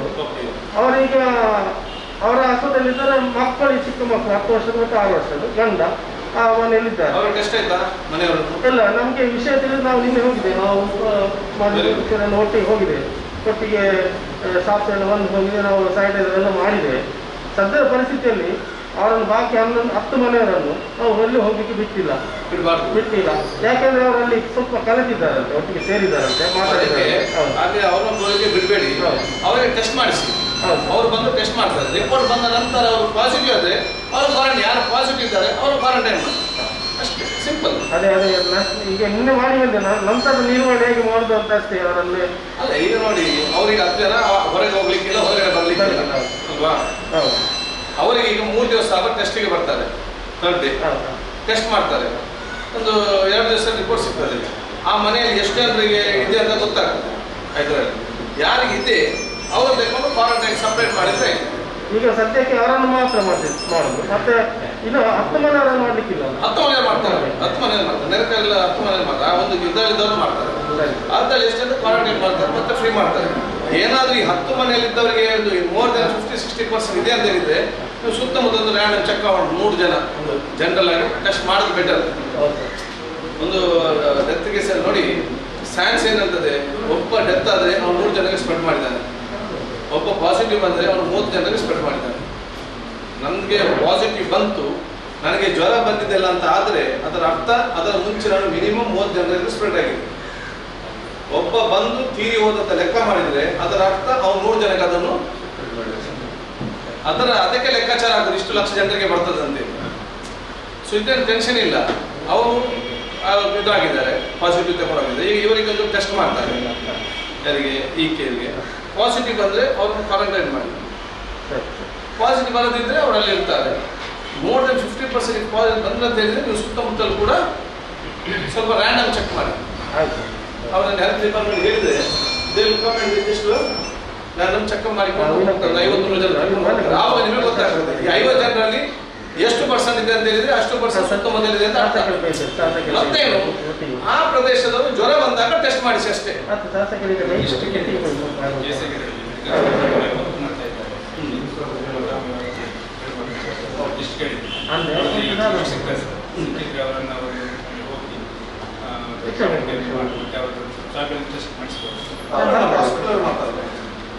ಅವರು ಮತ್ತೆ ನಿಮ್ಮಲ್ಲಿ ರಿಟೈರ್ಡ್ ನರ್ಸಸ್ ಮತ್ತು ರಿಟೈರ್ಡ್ ಡಾಕ್ಟರ್ಸ್ ಇಂಥವ್ರು ಇದ್ದಾರೆ, ಅವರಲ್ಲಿ ಕಮ್ಯುನಿಕೇಶನ್ ಬೇರೆ ಹೇಳಲಿಕ್ಕೆ ಬಯಸ್ತಾರೆ. ಬೇಡಿದೆಯಾ ಸರ್? ಇದು ಪಾಸಿಟಿವ್ ಬಂದಾಗ ಅವರು ಒಂದು ಕೆಲವು ದಿನಗಳ ನಂತರ ಅವರು ಗುಣಮುಖ ಆಗ್ತಾರೆ, ಗುಣಮುಖರಾಗಿ ಕೂಡ ಬರ್ತಾರೆ. ಆದರೆ ಅದು ಯಾವುದರ ಮುಖಾಂತರ ಅವರು ಗುಣಮುಖರಾಗಿದ್ದಾರೆ ಎಂಬುದರ ಬಗ್ಗೆ ನೀವು ನಮಗೆ ತಿಳಿಸಿಲ್ಲ. ಆ ಒಂದು ರೋಗ ಉಂಟಲ್ಲ ಪಾಸಿಟಿವ್, ಈಗ ಕೊರೋನಾ ಅವರು ಗುಣಮುಖರಾಗಿ ಬರ್ತಾರೆ ಅಂತ ನೀವು ಹೇಳಿದ್ದೀರಿ. ಪಾಸಿಟಿವ್ ಬಂದಾಗ ಅದಕ್ಕೆ ಮದ್ದು ಕಂಡು ಹಿಡಿದಿಲ್ಲ ಎಷ್ಟು. ಆದರೆ ಯಾವ ಟ್ಯಾಬ್ಲೆಟ್ಸ್ ಮುಖಾಂತರ ಅದು ಗುಣಮುಖ ಆಗುತ್ತದೆ ಎಂಬುದು ನನಗೆ ಈಗ ಅರಿಯುವುದಿಲ್ಲ. ಈಗ ಮತ್ತೆ ಡಾಕ್ಟರ್ ಹೇಳ್ತಾರೆ ಸ್ಯಾನಿಟೈಸರ್. ನಂದೊಂದು ನನಗೆ ವೈರಸ್ ನೋಡಿ, ಎಲ್ಲರ ದೇಹದಲ್ಲಿ ದೇವರು ರೋಗ ನಿರೋಧಕ ಶಕ್ತಿಯನ್ನು ಕೊಟ್ಟಿದ್ದಾರೆ. ಎಲ್ಲರ ಬಾಡಿ, ನಮ್ಮ ದೇಹ ಬ್ಯಾಕ್ಟೀರಿಯಾ ಕಂಟ್ರೋಲ್ ಮಾಡುವಂಥ ಬಾಡಿ. ಪ್ರತಿಯೊಬ್ಬನ ದೇಹ ಕೂಡ ಬ್ಯಾಕ್ಟೀರಿಯಾ ಇವತ್ತು ಕಂಟ್ರೋಲ್. ಅದು ಒಳ್ಳೆ ಬ್ಯಾಕ್ಟೀರಿಯಾ ಇದೆ, ಕೆಟ್ಟ ಬ್ಯಾಕ್ಟೀರಿಯಾ ಇದೆ. ಒಳ್ಳೆ ಬ್ಯಾಕ್ಟೀರಿಯಾಗಳು ನಮ್ಮನ್ನು ರಕ್ಷಣೆ ಮಾಡಬೇಕು. ಅದಕ್ಕೆ ಉತ್ತಮವಾದ ಊಟ ಮಾಡಬೇಕಂತ ಹೇಳಿ, ಯಾಕೆ ಉತ್ತಮವಾದ ಬ್ಯಾಕ್ಟೀರಿಯಾ ಬರಬೇಕಂತ. ಸೊ ಕೆಲವರಲ್ಲಿ ಅವ್ರದ್ದು ಸ್ವಂತ ರೋಗ ನಿರೋಧಕ ಶಕ್ತಿ ಇದೆ. ಈಗ ಕೆಲವರಿಗೆ ಅದು ನನಗೆ ವೈರಸ್ ಇರ್ಬೋದು, ಈಗ ನನ್ನಲ್ಲಿ ಏನು ಕೂಡ ಆಗೋದಿಲ್ಲ, ಅದು ನಾನು ಟೆಸ್ಟ್ ಮಾಡೋಣ ಪಾಸಿಟಿವ್ ಅಂತ ಬರ್ತದೆ. ಆ ಕೆಲಸ ಏನು, ನನ್ನ ರೋಗಸ್ಥಳದ ಒಳಗೆ ಹಾಕೋದಲ್ಲ. ನನ್ನಂಥ ಬಾಡಿಯಲ್ಲಿ ವೈರಸ್ ಇದೆ, ನಾಳೆ ನಾನು ಇನ್ನಂತ ನಿಮಗೆ ಕೊಡ್ಬೋದು, ಇವರಿಗೆ ಕೊಡ್ಬೋದು. ಹಾಗೆ ನನ್ನನ್ನು ಸಪ್ರೇಟ್ ಆಗಿ ಒಂದು ರೂಮಲ್ಲಿ ಇಡ್ಬೋದು. ಆ ಇದರಲ್ಲಿ ನನಗೆ 7 days 10 days ಏನು ಜ್ವರಕ್ಕೆ ಬರದಿದ್ದರೆ ಅದು ವೈರಸ್ ಹೋಯ್ತು ಅಂತ ಅರ್ಥ. ಏನಾದ್ರು ವೈರಸ್ ಆಗಿದ್ರೆ ನನಗೆ 5-6 ದಿವಸ ಆಗುವಾಗ ಕೆಮ್ಮು ಜ್ವರ ಅದೆಲ್ಲ ಸೀರಿಯಸ್ ಆಗಲಿಕ್ಕೆ ಪ್ರಾರಂಭ ಆಗ ನಾನು ತಗೊಂಡಾಗ ಆಸ್ಪತ್ರೆಯಲ್ಲಿ ಬೇರೆ ಆಗ ಅದಕ್ಕೆ ಟ್ರೀಟ್ಮೆಂಟ್ ಕೊಡ್ತಾರೆ 5ರಲ್ಲಿ. ಮತ್ತೆ ಜಾಸ್ತಿ ದಮ್ಗಟ್ಟಿದ್ರೆ ವೆಂಟಿಲೇಟರಲ್ಲಿ ಆಗ್ತದೆ. ಈ 7 days ವಿಟಮಿನ್ ಅಲ್ಲ ಬಂದ ತಕ್ಷಣ ಅದು ಅಂತ ಕೊರೋನಾ ಅಂತ ಒಂದು ವೈರಸ್, ಕೊರೋನಾ ವೈರಸ್ ಅದನ್ನ ಅದೇ ಗಡಿಬಿಡಿ ಮಾಡಿ, ಪಾಸಿಟಿವ್ ಬಂದ ತಕ್ಷಣ ಗಡಿಬಿಡಿ ಮಾಡಬೇಡಿ. ಅದೊಂದು ರೋಗ. ನಿಮ್ಗೆ ಹೇಗೆ ವೈರಲ್ ಜ್ವರ ಇದೆ, H1N1, ಮಲೇರಿಯಾ, ಡೆಂಗ್ಯೂ ಇದೆ, ಅದೇ ರೀತಿ ಒಂದು ರೋಗ. ನೀವು ಸಪ್ರೇಟ್ 7 days ಕೂತ್ಕೊಳ್ಳಿ, ನಿಮ್ಗೆ ವಿಟಮಿನ್ ಟ್ಯಾಬ್ಲೆಟ್ ಅಂತ ನಿಮ್ಮ ಒಂದು ಬಾಡಿಗೆ ಒಂದು ಕೊಡ್ತಾರೆ ಅಷ್ಟೇ. ಒಂದು ವಿಟಮಿನ್ ಟ್ಯಾಬ್ಲೆಟ್ ಅಷ್ಟೇ, ಅದೇನು ಒಂದು ದೇಹದಲ್ಲಿ ಒಂದು ಶಕ್ತಿ ಬರಲಿ ಅಂತ ಇದೆ ಇದರಲ್ಲಿ. ಸೊ ನಿಮಗೆ 7 days ಯಾಕೆ ದೂರ ಇಡುದು? ಮುಂಚೆ 14 days ಇತ್ತು, ಈಗ 7 days ಇಟ್ಟಿದ್ದಾರೆ. 7 days ಯಾಕೆ ದೂರ ಇಡುದು ಅಂತ ಹೇಳಿದ್ರೆ, ನೀವು ಬೇರೆ ಜೊತೆ ಮಿಕ್ಸ್ ಆಗೋದು ಬೇಡ. ಈಗ ನನ್ನ ತಿಳ್ಬೋದು, ನನಗೇನಾಗುದಿಲ್ಲ, ನಾನು ಬಂದು ನೀವು ಮಾತಾಡಿದೆ, ಇದರಲ್ಲಿ 10 ಜನರಿಗೆ ಏನಾದ್ರು ಸೀರಿಯಸ್ ಆದ್ರೆ ನಾನು ಒಬ್ಬಳಿಂದ ನಾನು ಬರ್ತೇನೆ, ನಿಮ್ಮ 100 ಜನ ಮಾತಾಡ್ತೇನೆ, ಅದು 50 ಜನಕ್ಕೆ ನಾನು ಸ್ಪ್ರೆಡ್ ಮಾಡ್ತೇನೆ. ನನ್ಗೆ ಗೊತ್ತಿಲ್ಲ ಉಂಟಾ ಅಂತೇಳಿ. ನೀವು 50 ಜನ, ನಿಮ್ಗೆ ಕೂಡ ಗೊತ್ತಿಲ್ಲ ಇದರಲ್ಲಿ ಉಂಟಾ ಇಲ್ಲ ಅಂತೇಳಿ. ನೀವು 50 ಜನ, ಇನ್ನು 55 ಜನ ಒಬ್ಬೊಬ್ಬ ಸ್ಪ್ರೆಡ್ ಮಾಡಿದ್ರೆ ಎಷ್ಟಾಯ್ತು? 50 × 50 2,000 ಜನ ಆಯ್ತು. ಈ 2,000 ಜನ ಬರುವಾಗ ಉಂಟಲ್ಲ, 50 ಜನಕ್ಕೆ ಜ್ವರ, ದಮ್ ಕಟ್ಟಿಗೆಲ್ಲ 50 ಜನಕ್ಕೆ 2,000ರಲ್ಲಿ 50. ಈ 2,000 ಇವರಿಗೆ ಕೂಡ ಗೊತ್ತಿಲ್ಲದಿದ್ರೆ ಇವರು 50 ಜನಕ್ಕೆ ಸ್ಪ್ರೆಡ್ ಮಾಡಿದ್ರೆ ಎಷ್ಟಾಯ್ತು? 10 ಜನಕ್ಕೆ ಇದಾಯ್ತು, 25,000 ಜನಕ್ಕೆ ಇದು ಆಗುವಂತ ಲಕ್ಷ. ಅದಕ್ಕೆ ಡೈಲಿ ಕೇಸ್ ಜಾಸ್ತಿ ನೋಡಿ. ಫಸ್ಟ್ ನಮ್ದು ಮಾರ್ಚ್ 8ಗೆ ಬರೀ 8 ಕೇಸ್ ಡೈಲಿ, ಜೂನ್ 8ಗೆ ಸುಮಾರು ಡೈಲಿ 300 ಚಿಲ್ಲರೆ ಕೇಸ್ ಎಲ್ಲ, ಏಪ್ರಿಲ್ ಮೇ ಆಗುವಾಗ 40 ಲಕ್ಷ ಕೇಸ್, 40,000. ಈಗ ಲಕ್ಷಾಂತರ ಕೇಸ್. ಅದು ಮಲ್ಟಿಪ್ಲಿಕೇಶನ್ ಫಾಸ್ಟ್. ನನಗೆ ಒಬ್ಬರಿಗೆ ಬರ್ತದೆ, ನಿಮ್ಗೆ 50 ಜನ, ನೀವು 50 ಜನ, ಒಬ್ಬೊಬ್ಬ 50 ಜನಕ್ಕೆ ಅಲ್ಲಿ 2,000. ಈ 2,000 ಮತ್ತೆ 10 ಜನಕ್ಕೆ ಅಲ್ಲಿ 20,000. ಈ 20,000 ಮತ್ತೆ 10 ಜನ ಅಲ್ಲಿ 2 ಲಕ್ಷ. ಈಗ ಸ್ಪ್ರೆಡ್ ಆಗುವುದು. ಸೊ ಇದು ಅದಕ್ಕಾಗಿ ನಾವು ದೂರ ಇಡುವುದು ಯಾಕೆ? ಈಗ 50 ಜನ ಕಂಡು ದೂರ ಇಟ್ಟರೆ ಇವರು ಹೋಗಿ ವ್ಯವಸ್ಥೆ ಸ್ಪ್ರೆಡ್ ಆಗೋದು ಕಡಿಮೆ ಆಗ್ತದಲ್ಲ, ಅವರು ದೂರ ಇಡುದು ಅಷ್ಟೇ. ಅದು ಮ್ಯಾನೇಜ್ಮೆಂಟ್ ಮಾಡೋದು. ಅದನ್ನು ನಾವು ಮ್ಯಾನೇಜ್ಮೆಂಟ್ ಹೇಳ್ತೇವೆ. ನಾವು ವೈರಸ್ಸಿಂದ ಜನರ ದೂರ ಇಟ್ಟು ನಾವು ಇದಕ್ಕೆ ಮದ್ದಿಲ್ಲ. ಇದಕ್ಕೆ ಮದ್ದು ಒಂದೇ, ಟೆಸ್ಟ್ ಮಾಡಿ ದೂರ ಹೋಗಿ, ಟೆಸ್ಟ್ ಮಾಡಿ ದೂರ ಹೋಗಿ, ಎರಡೇ ಮದ್ದು, ಬೇರೆ ಮದ್ದಿಲ್ಲ. ಅದು ಎರಡೇ ಪಾಯಿಂಟ್. ಈಗೇನಿದೆ ಎಲ್ಲ ಟೆಸ್ಟ್ ಮಾಡಿ ಗೊತ್ತಿಲ್ಲ, ಅಷ್ಟರಲ್ಲಿ ಲ್ಯಾಬ್ ಕೂಡ ಫುಲ್ ಆಗ್ತಾ ಬಂದಿದೆ, ವ್ಯವಸ್ಥೆ ಇರೋದಿಲ್ಲ ಇದರಲ್ಲಿ. ಈಗ ಜ್ವರ ಬಂದರೆ ಟೆಸ್ಟ್ ಮಾಡಿ. ನನಗೆ ಜ್ವರ, ಕೆಮ್ಮು ಏನಾದ್ರು ಬಂದರೆ ನೀವು ಟೆಸ್ಟ್ ಮಾಡಿದ್ರೆ ಪ್ರೆಸೆಂಟ್ ಲ್ಯಾಬ್ ರಿಪೋರ್ಟ್ ಎಷ್ಟು ದಿವಸದಲ್ಲಿ ಬರ್ತಾರೆ ಸರ್? ಪ್ರೆಸೆಂಟ್ ಲ್ಯಾಬ್ ನೋಡಿ, ಅಲ್ಲಿ ಲ್ಯಾಬ್ ಇದು 4 ಲ್ಯಾಬ್ ಇದೆ, ಸಾವಿರಾರು ಕೇಸಸ್ ಬರ್ತದೆ. ಒಂದು ಲ್ಯಾಬ್ ಬಂದಾಗಿದೆ ಅಲ್ಲಿ ಫ್ಯೂಮಿಗೇಷನ್. ಸೊ ಇಲ್ಲಿಗೆ ಏನಿದೆ 3-4 ದಿವಸ ಬೇಕು ಇಲ್ಲಿ. ಈಗ ಅಷ್ಟೊಳಗೆ ಇವೆಲ್ಲ ಪೇಷಂಟ್ ಅಲ್ಲಿ ಈಗ ಅಲ್ಲಿ ನೆಗೆಟಿವ್ ಬಂದ್ರೆ ಈಗ ಹೀಗೆ ಒಂದು 10 ದಿವಸ ಹೋಗ್ಲಿ, ಮತ್ತು 1 ವಾರ ತನಕ ಬರೋದಲ್ಲ. ಈಗ ಬೆಂಗಳೂರಿನಲ್ಲಿ 10 ದಿವಸದಲ್ಲಿ 30,000 ಕೇಸ್ ಪೆಂಡಿಂಗ್ ಇದೆ ಬರ್ಲಿಕ್ಕೆ, ರಿಪೋರ್ಟ್ ಬರ್ಲಿಕ್ಕೆ. ಈಗ ರಾಜ್ಯದಲ್ಲಿ ಬರುವಂತ ಕೇಸುಗಳ ಶೇಕಡ 60-70% ಬ್ಯಾಂಗ್ಳೂರು ಸಿಟಿಯಲ್ಲಿ ಬರ್ತಾ ಉಂಟು. ಈಗ ಹಾಗೆ ಎಲ್ಲಿ ಥಿಕ್ಲಿ ಪಾಪ್ಯುಲೇಟ್ ಏರಿಯಾ ಇದೆ ಅಲ್ಲಿ ಜಾಸ್ತಿ, ಅಲ್ಲಿ ಮೂವ್ಮೆಂಟ್ ಜಾಸ್ತಿ. ನಮ್ಗೇನು ಬಂತು? ನಮ್ಗೆ ಧಕ್ಕೆ ಮೇನ್ ಪ್ರಾಬ್ಲಮ್ ಇತ್ತು. ಧಕ್ಕೆಯಲ್ಲಿ 10-20 ಸಾವಿರ ಎಲ್ಲಿ ತಮಿಳ್ನಾಡು, ಆಂಧ್ರ, ಕೇರಳ ಅವ್ರು ಬಂದು ಎಲ್ಲ ಮಿಕ್ಸ್. ಅಲ್ಲಿ ಹೋಗ್ತಾರೆ, ಇಲ್ಲಿ ಹೋಗ್ತಾರೆ, ಇವರಿಗೆ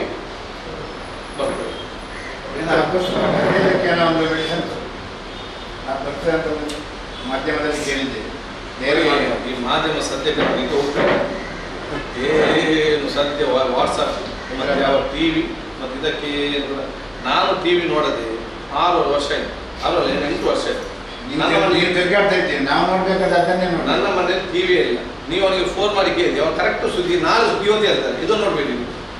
ನನಗೆಲ್ಲ ಸುದ್ದಿ ಬೇಕಾದ್ರೆ ನಾನು ಡೈರೆಕ್ಟ್ ಅವರ ಎಡಿಟರ್ಗೆ ಫೋನ್ ಮಾಡಿ ಕೇಳಿದೆ ಟಿವಿ ಅವರು. ಅವ್ರು ನಾಳೆ ನ್ಯೂಸ್ ಏನಂತೇಳಿ ಸತ್ಯವನ್ನು ಹೇಳ್ತಾರೆ. ನಮ್ಗೆ ಎಷ್ಟು ಬೇಕು ಅಷ್ಟೇ ಅಲ್ಲ. ಇದನ್ನೆಲ್ಲ ನಾವು ಅದಕ್ಕಂತ ಮಸಾಲ ನಮ್ಗೆ ಅಂತ ಸಬ್ಜೆಕ್ಟ್ ಇಷ್ಟೇ, ಇಷ್ಟು ಸಾಕು, ಮುಗೀತು. ನಮ್ಗೆ ಯಾಕೆ ಬೇಕು? ನನ್ನ ಮನೇಲಿ ಟಿವಿ ನಮ್ಮ ನಿತ್ಯಾನಂದದಲ್ಲಿ ಒಂದು NFI ಸ್ಟಾಫ್ ಮತ್ತು ನಿತ್ಯದು 2 ಸ್ಟಾಫಿಗೆ ಬಂದಿದೆ. ಈಗ ಒಂದು ಸ್ಟಾಫ್ ಮನೆಯವರು ಅಲ್ಲಿ ಇದ್ದಾರೆ, ಅವರಲ್ಲಿ ಇವರು ಆಸ್ಪತ್ರೆಯಲ್ಲಿ ಇದ್ದಾರೆ, ಮನೆಯವರು ಮನೆಯಲ್ಲಿದ್ದಾರೆ. ಇನ್ನೊಂದು ಸ್ಟಾಫ್ ಅಂದರೆ ಅದೊಂದು ಕ್ವಾರ್ಟರ್ಸ್. ಆ ಕ್ವಾರ್ಟರ್ಸ್ಲಿ 11 ಮನೆ ಉಂಟು, 11 ಕುಟುಂಬಗಳುಂಟು. ಅವರೀಗ ಅವರ ಆಸ್ಪತ್ರೆಯಲ್ಲಿದ್ದಾರೆ. ಮಕ್ಕಳು ಚಿಕ್ಕ ಮಕ್ಕಳು 10 ವರ್ಷದ ಮತ್ತು 6 ವರ್ಷದ ಗಂಡ ಆ ಮನೆಯಲ್ಲಿದ್ದಾರೆ. ಇಲ್ಲ, ನಮಗೆ ವಿಷಯ ತಿಳಿದು ನಾವು ನಿನ್ನೆ ಹೋಗಿದ್ದೇವೆ. ನಾವು ಮಾಧ್ಯಮ ಒಟ್ಟಿಗೆ ಹೋಗಿದ್ದೇವೆ, ಒಟ್ಟಿಗೆ ಸ್ಟಾಫ್ ಎಲ್ಲ ಬಂದು ಹೋಗಿದೆ. ನಾವು ಸ್ಯಾನಿಟೈಸರ್ ಎಲ್ಲ ಮಾಡಿದ್ದೇವೆ. ಸದ್ಯದ ಪರಿಸ್ಥಿತಿಯಲ್ಲಿ ಅವರನ್ನು ಬಾಕಿ 10 ಮನೆಯವರನ್ನು ನಾವು ಎಲ್ಲಿ ಹೋಗ್ಲಿಕ್ಕೆ ಬಿಟ್ಟಿಲ್ಲ. ಯಾಕೆಂದ್ರೆ ಅವರಲ್ಲಿ ಸ್ವಲ್ಪ ಕಲಿತಿದ್ದಾರಂತೆ, ಒಟ್ಟಿಗೆ ಸೇರಿದ್ದಾರಂತೆ, ಮಾತಾಡಿದ್ದಾರೆ. ಹಾಗೆ ಅವರೊಬ್ಬರಿಗೆ ಬಿಡಬೇಡಿ, ಅವರಿಗೆ ಟೆಸ್ಟ್ ಮಾಡಿಸಿ. ಅವರು ಬಂದು ಟೆಸ್ಟ್ ಮಾಡ್ತಾರೆ. ರಿಪೋರ್ಟ್ ಬಂದ ನಂತರ ಅವರು ಪಾಸಿಟಿವ್ ಆದರೆ ಅವರು ಕ್ವಾರಂಟೈನ್, ಯಾರು ಪಾಸಿಟಿವ್ ಇದ್ದಾರೆ ಅವರು ಕ್ವಾರಂಟೈನ್ ಮಾಡಿ, ಅಷ್ಟೇ, ಸಿಂಪಲ್. ಅದೇ ಈಗ ನಿನ್ನೆ ಮಾಡಿ ಬಂದೆ, ನಂತರ ನಿರ್ವಹಣೆ ಹೇಗೆ ಮಾಡುದು ಅಂತ ಅಷ್ಟೇ ಅವರಲ್ಲಿ. ಅಲ್ಲ, ಈಗ ನೋಡಿ ಅವರಿಗೆ 10 ಜನ ಹೊರಗೆ ಹೋಗ್ಲಿಕ್ಕಿಲ್ಲ, ಹೊರಗಡೆ ಬರ್ಲಿಕ್ಕೆ ಅಲ್ವಾ? ಅವರಿಗೆ ಈಗ 3 ದಿವಸ ಆಗ ಟೆಸ್ಟಿಗೆ ಬರ್ತಾರೆ, ಥರ್ಡ್ ಡೇ ಟೆಸ್ಟ್ ಮಾಡ್ತಾರೆ. ಒಂದು 2 ದಿವಸ ರಿಪೋರ್ಟ್ ಸಿಗ್ತದೆ. ಆ ಮನೆಯಲ್ಲಿ ಎಷ್ಟು ಜನರಿಗೆ ಇದೆ ಅಂತ ಗೊತ್ತಾಗ್ತದೆ. ಆಯ್ತು, ಯಾರಿಗೆ ಇದೆ ಅವರು ತೆಗೆದು ಕ್ವಾರಂಟೈನ್ ಸಪ್ರೇಟ್ ಮಾಡಿದ್ರೆ ಈಗ ಸದ್ಯಕ್ಕೆ ಅವರನ್ನು ಮಾತ್ರ ಮಾಡುದು. ಮತ್ತೆ ಇನ್ನು 10 ಮನೆಯವರನ್ನು ಮಾಡ್ಲಿಕ್ಕಿಲ್ಲ. 10 ಮನೆಯಲ್ಲಿ ಮಾಡ್ತಾರೆ, 10 ಮನೆಯಲ್ಲಿ ಮಾಡ್ತಾರೆ, ನೆರೆಕೆಲ್ಲ 10 ಮನೆಯಲ್ಲಿ ಮಾಡ್ತಾರೆ. ಆ ಒಂದು ಯುದ್ಧದಲ್ಲಿದ್ದವರು ಮಾಡ್ತಾರೆ, ಅದ್ರಲ್ಲಿ ಎಷ್ಟು ಕ್ವಾರಂಟೈನ್ ಮಾಡ್ತಾರೆ ಮತ್ತೆ ಫ್ರೀ ಮಾಡ್ತಾರೆ. ಏನಾದ್ರೂ ಈ 10 ಮನೆಯಲ್ಲಿದ್ದವರಿಗೆ ಒಂದು ಮೋರ್ ದೆನ್ 50-60% ಇದೆ ಅಂತ ಹೇಳಿದ್ರೆ ನೀವು ಸುತ್ತಮುತ್ತ ಒಂದು ರ್ಯಾಂಡಮ್ ಚೆಕ್ ಮಾಡಿ 3 ಜನ ಒಂದು ಜನರಲ್ ಆಗಿ ಟೆಸ್ಟ್ ಮಾಡೋದು ಬೆಟರ್. ಒಂದು ಡೆತ್ ಕೇಸಲ್ಲಿ ನೋಡಿ ಸೈನ್ಸ್ ಏನಂತದೆ, ಒಬ್ಬ ಡೆತ್ ಆದರೆ ಅವ್ನು 100 ಜನರಿಗೆ ಸ್ಪ್ರೆಡ್ ಮಾಡಿದ್ದಾನೆ, ಒಬ್ಬ ಪಾಸಿಟಿವ್ ಬಂದರೆ ಅವನು 30 ಜನರಿಗೆ ಸ್ಪ್ರೆಡ್ ಮಾಡಿದ್ದಾನೆ. ನನಗೆ ಪಾಸಿಟಿವ್ ಬಂತು, ನನಗೆ ಜ್ವರ ಬಂದಿದ್ದೆಲ್ಲ ಅಂತ ಆದರೆ ಅದರ ಅರ್ಥ ಅದರ ಮುಂಚೆ ನಾನು ಮಿನಿಮಮ್ 30 ಜನರಿಗೆ ಸ್ಪ್ರೆಡ್ ಆಗಿದೆ. ಒಬ್ಬ ಬಂದು ತೀರಿ ಹೋದಂತ ಲೆಕ್ಕ ಮಾಡಿದರೆ ಅದರ ಅರ್ಥ ಅವ್ನು 100 ಜನಕ್ಕೆ ಅದನ್ನು ಅದಕ್ಕೆ ಲೆಕ್ಕಾಚಾರ ಆಗೋದು, ಇಷ್ಟು ಲಕ್ಷ ಜನರಿಗೆ ಬರ್ತದಂತೆ. ಸೊ ಇದೇನು ಟೆನ್ಷನ್ ಇಲ್ಲ. ಅವರು ಇದಾಗಿದ್ದಾರೆ, ಪಾಸಿಟಿವ್ ತಗೊಂಡೋಗಿದ್ದಾರೆ. ಈಗ ಇವರಿಗೆ ಒಂದು ಟೆಸ್ಟ್ ಮಾಡ್ತಾರೆ, ಯಾರಿಗೆ ಈ ಕೇರಿಗೆ ಪಾಸಿಟಿವ್ ಬಂದರೆ ಅವ್ರನ್ನ ಕ್ವಾರಂಟೈನ್ ಮಾಡಿ, ಪಾಸಿಟಿವ್ ಬರೋದಿದ್ರೆ ಅವರಲ್ಲಿ ಇರ್ತಾರೆ. ಮೋರ್ ದೆನ್ 50% ಪಾಸಿಟಿವ್ ಬಂದ್ರೆ ಅಂತ ಹೇಳಿದ್ರೆ ನೀವು ಸುತ್ತಮುತ್ತಲು ಕೂಡ ಸ್ವಲ್ಪ ರ್ಯಾಂಡಮ್ ಚೆಕ್ ಮಾಡಿ. ಅವರನ್ನು ಹೆಲ್ತ್ ಡಿಪಾರ್ಟ್ಮೆಂಟ್ ಹೇಳಿದ್ರೆ ರ್ಯಾಂಡಮ್ ಚೆಕ್ ಮಾಡಿಕೊಂಡು 50 ಜನ ಆವಾಗ ನಿಮಗೆ ಗೊತ್ತಾಗ್ತದೆ ಈ 50 ಜನರಲ್ಲಿ ಎಷ್ಟು ಪರ್ಸೆಂಟ್ ಇದೆ ಅಂತ ಹೇಳಿದ್ರೆ ಅಷ್ಟು ಪರ್ಸೆಂಟ್ ಸುತ್ತಮುತ್ತ ಇದೆ ಅಂತ ಅರ್ಥ. ಮತ್ತೇನು, ಆ ಪ್ರದೇಶದವರು ಜ್ವರ ಬಂದಾಗ ಟೆಸ್ಟ್ ಮಾಡಿಸಿ ಅಷ್ಟೇ.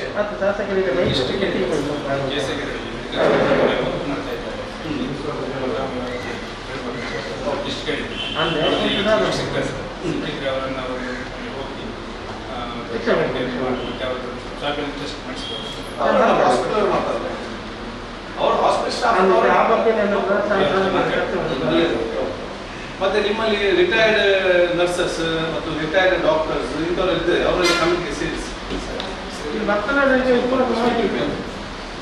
ಜನರಿಗೆ ಡಿಸ್ಟೆನ್ಸ್ ಮೇಂಟೈನ್ ಮಾಡ್ಲಿಕ್ಕೆ ಹೇಳುದಾ? ಅಲ್ಲ, ಆಸ್ಪತ್ರೆ ನೋಡಿ, ಆಸ್ಪತ್ರೆಯಲ್ಲಿ ಕೂತ್ಕೊಂಡು ಬರುವಂತ ಪೇಷಂಟ್ ಈಗ ಡಾಕ್ಟರ್ ಇಲ್ಲಿ ಬಂದಿದ್ದಾರೆ, ಯಾರೊಬ್ಬ ಪೇಷಂಟ್ ಹೋದ್ರೆ ನಮ್ಮಲ್ಲಿ ಡಾಕ್ಟರ್ ಇಲ್ಲ ಅಂತ. ಸೊ ಆರೋಗ್ಯ ಇಲಾಖೆಯಿಂದ ಟೆನ್ಷನ್ ಕೊಡ್ಲಿಕ್ಕೆ ಹೋಗ್ಬೇಡಿ, ನೀವು ಹೇಳಿದನ್ನೇ ಕೇಳುದಿಲ್ಲ ಅಂತ ಇವರು ಹೇಳಿದ್ ಕೇಳ್ತಾರೆ, ಮತ್ತೆ ಬಂದೂಕು ಇಟ್ಟುಕೊಂಡು ಕೆಲಸ ಮಾಡಿಸ್ಲಿಕ್ಕೆ ಆಗ್ತದೆ. ಅದಕ್ಕೆ ಅವರು ಜನಜಾಗೃತಿ ಮಾಡಿ ಅವ್ರ ವಿಚಾರ ಹೇಳಿ ಅವ್ರಿಗೆ ಭಯ, ಕೊರೋನಾ ಅಂತ ಹೇಳಿದ್ರೆ ಭಯ ಆಯ್ತದೆ. ಅವನು ಡಿಸ್ಟೆನ್ಸ್ ಹೋಗೋದೇ ನೀವು ಹೇಳಿ ನಿಮ್ಗೆ ಕೊರೋನಾ ಇದೆ ಅಂತ ನೋಡಿ ಓಡ್ತಾನೆ, ಮತ್ತೆ ನಿಮ್ಮ ಮುಖ ನೋಡಿದ್ರೆ ಮತ್ತೆ ಹತ್ತಿರ ಹೋಗೋದಿಲ್ಲ ಡಿಸ್ಟೆನ್ಸ್ ಎಲ್ಲ. ಸೊ ಅಷ್ಟಾಗಿದೆ ಈಗ.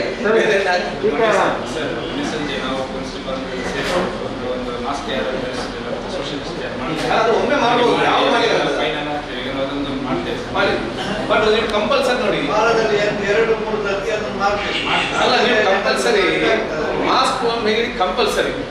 ನಿಮ್ಮ ಗ್ರಾಮದಲ್ಲಿ ಬಡವರಿದ್ರೆ ದಯವಿಟ್ಟು ವಾರ್ಡ್ ವೈಸ್ ಇದ್ದಿರಲ್ಲ, 12 ರೂಪಾಯಿ ಕ್ಲಾತ್ ಮಾಸ್ಕ್ ಹಾಕಬೇಕು ಅಲ್ವಾ, ಅದು ನೀವು ಮುಟ್ಟಿಸಿ ನೋಡಿ. ಮತ್ತೆ ಈ ಅಂಗಡಿಗಳಲ್ಲಿ 150-200 ರೂಪಾಯಿದ ಮಾಸ್ಕ್ ಇರ್ತದೆ, 10 ರೂಪಾಯಿ ಮಾಸ್ಕ್ ಸೇಲ್ ಮಾಡ್ತಾರೆ. ಯಾಕೆ ಮಾಡುದಿಲ್ಲ? ಯಾಕೆ ಅಂಗಡಿಯಲ್ಲಿ ಮಾಡುದಿಲ್ಲ? ಅದನ್ನು ನೀವು ಮಾಡಿಸ್ಬೇಕಲ್ಲ, ಮಾಡಿಲ್ಲ, ಕಡ್ಡಾಯವಾಗಿ ಮಾಡಿಸ್ಬೇಕು. ನೀವು ಮೇಂಟೈನ್ ಆರ್ಡರ್ ಜನರಿಗೆ ಬೇಕು. ಅವನು 200 ರೂಪಾಯಿ ಎಲ್ಲಿಂದ ತೆಗೊಳ್ತಾನೆ? ಅವನು 10 ರೂಪಾಯಿ 12 ರೂಪಾಯಿ ತಗೊಂಡು ತೆಗೊಳ್ತಾನೆ. ಅವರು ಮಾಡೋದಿಲ್ವೋ? ಅಲ್ಲಿ ಮಂಗಳೂರಲ್ಲಿ ಮಾಡ್ತಾರೆ 14 ರೂಪಾಯಿಗೆ. ಅವ್ರು ಮಾಡಿಸಿ ನೀವು ಇಲ್ಲಿ ಇಡಿ ಪಂಚಾಯತಿನಲ್ಲಿ, ಯಾರಿಗೆ ಬೇಕು 14 ರೂಪಾಯಿಗೆ ಸೇಲ್ ಮಾಡಿ ತಂದು. ಕಾಟನ್ ಬಟ್ಟೆ ಅದು ವಾಶ್ ಅದೇ ಕೊಡ್ಬೇಕು, ವಾಶ್ ಮಾಡಬೇಕಲ್ಲ. ಇದೆಲ್ಲ ಒಂದು ವಾರದಲ್ಲಿ ಎಲ್ಲ ಕೂಡ ಸ್ಟ್ರೀಮ್ಲೈನ್ ಆಗ್ತದೆ. ಒಂದು ವಾರದಲ್ಲಿ ನಿಮ್ಮ ಬೆಲ್ಮಗರನ್ನು ಸಿಸ್ಟಮ್ಯಾಟಿಕ್ ಬರ್ತದೆ. 2 ಕಮಿಟಿ ಮಾಡೋದು, ಮಾಸ್ಕ್ ಮುಟ್ಟಿಸೋದು, ಕಂಪೇರ್ ಮಾಡುವಾಗ ಈ ಸಿಸ್ಟಮ್ ಅನ್ನು ಮುಂದಿನ 6 ತಿಂಗಳಲ್ಲಿ ಕಂಟಿನ್ಯೂ ಮಾಡಬೇಕು. ಬೇಕು ವಾಲಂಟಿಯರ್ಸ್ ಚೇಂಜ್ ಮಾಡಿ ಆಗಿದ್ದಾಗಿ ಬೇಕಾಗಿಲ್ಲ. ಆಗ ಸ್ಟೇಟ್ ಮಾಡೋದು ನಿಮಗೆ 90% ಕಂಟ್ರೋಲ್ ಮಾಡ್ಬೋದು, ಏನು ಪ್ರಾಬ್ಲಮ್ ಇಲ್ಲ. ಬೇರೆ ಸ್ವಲ್ಪ ಲೇಟ್ ಆಯ್ತು, ನಮ್ಮ ಮಾತಾಡ್ಬೇಕಂತಿದ್ದೆ, ಸಾರಿ. ನಾವೀಗ ಹೇಳಿದ್ದೇವೆ FO60 ಮನೆ ಫೋನಲ್ಲಿ ಮನೆ ಬಿಟ್ಟು ಬರಬೇಡಿ. ಈಗ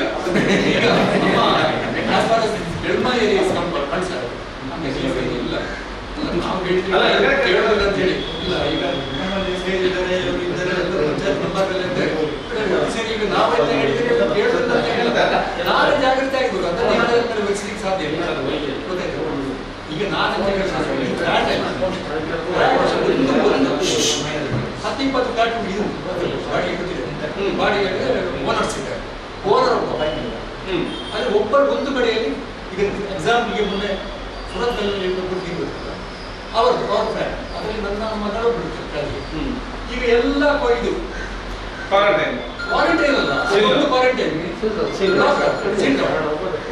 ಅವರಿಗೆ ಊಟಕ್ಕೆ ಗತಿಲ್ಲ ತಗೊಂಡು ಈಗ ನಾನು ಬೇರೆ ಒಂದು ಮತ್ತೆ ಸಪ್ಲೈ ಮಾಡಿ ಅಲ್ಲಿ ಅವ್ರು ಒಳಗಡೆ ಇದ್ದಾರಲ್ಲ, ಹೊರಗಡೆ ಹೋಗ್ಲಿಕ್ಕೆ ಆಗುದಿಲ್ಲ ಒಳಗಡೆ ಇದ್ದಾರಲ್ಲ, ಹೊರಗಡೆ ಇದ್ದಾರೆ ಒಳಗಡೆ ಇದ್ದಾರಲ್ಲ. ಅಲ್ಲ ಅದೆಲ್ಲ ಅದು ಅಗತ್ಯ ಕಂಪ್ಲೀಟ್ ಸೀಟ್ ಅದನ್ನು ಮಾಡೋದಾಗುತ್ತೆ ಇಲ್ಲಿ ಇದೀಗ building seal down ಮಾಡಿ. ಈಗ ಏನಿದೆ ಅಂತ ಹೇಳಿದ್ರೆ ಒಂದು ಫ್ಲಾಟ್ ನಲ್ಲಿ ಈಗ ಬಂದ್ರೆ ಆ ಫ್ಲೋರ್ ಮತ್ತು ಮೇಲೆ ಕೆಳಗೆ ಮಾಡ್ತಾರೆ, ಬೇರೆ ಎಲ್ಲಿ ಮಾಡುದಿಲ್ಲ. 3-4 ಫ್ಲೋರ್ ಉಂಟು ಹ? 3-4 ಫ್ಲೋರ್ ಉಂಟು ಇದು ಈಗ ಮಿಡಲ್ ಫ್ಲೋರ್ ಅಲ್ಲಿ ಬಂದ್ರೆ ಫಸ್ಟ್ ಫ್ಲೋರ್ ಮತ್ತು ಥರ್ಡ್ ಫ್ಲೋರ್ ಅನ್ನು ಕ್ಲೋಸ್ ಮಾಡ್ತಾರೆ.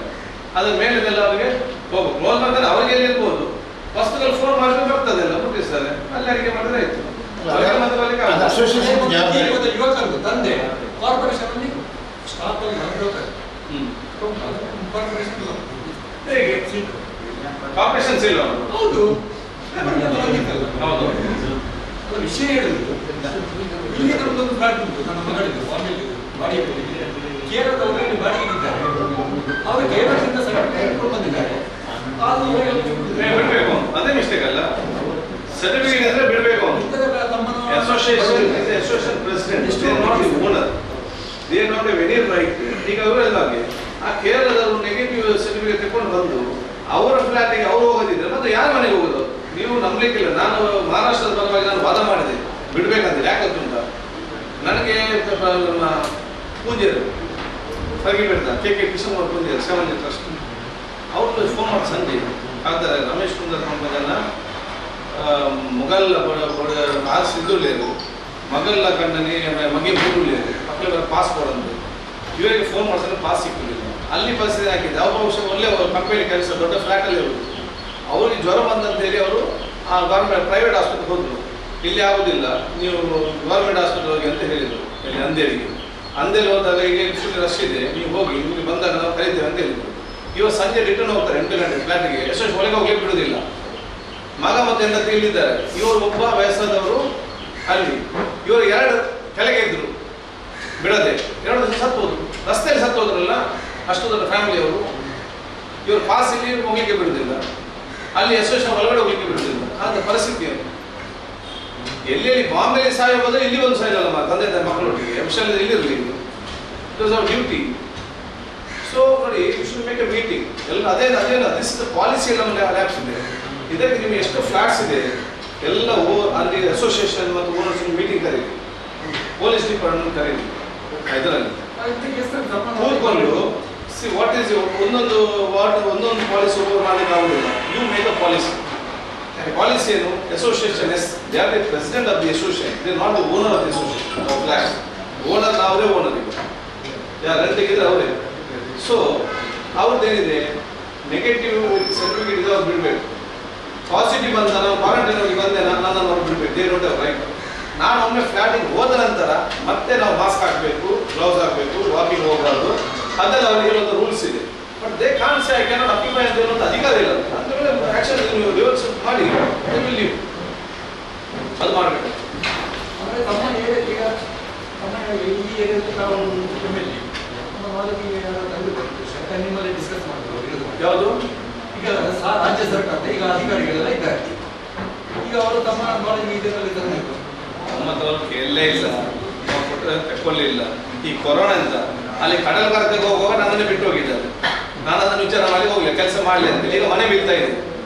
ಹೋಗುವ ದೊಡ್ಡ ಜನರಲ್ಲಿ ಹೋಗಿದ್ದಾರೆ, ಮಾಡ್ತಾರೆ. ಎಲ್ಲಿ ಬಂದು ಮಾಡ್ಲಿಕ್ಕೆ ಆಗ್ತದೆ? ಅಷ್ಟು ಸುಲಭ ಉಂಟ ಒಂದು 2 ದಿವಸದಲ್ಲಿ ಬಂದು ಮಾಡಿಸ್ಲಿಕ್ಕೆ? ಎಷ್ಟು ಕಷ್ಟ ಇದೆ ಅಂತ ಹೇಳಿ ಗೊತ್ತಿರ್ತದೆ.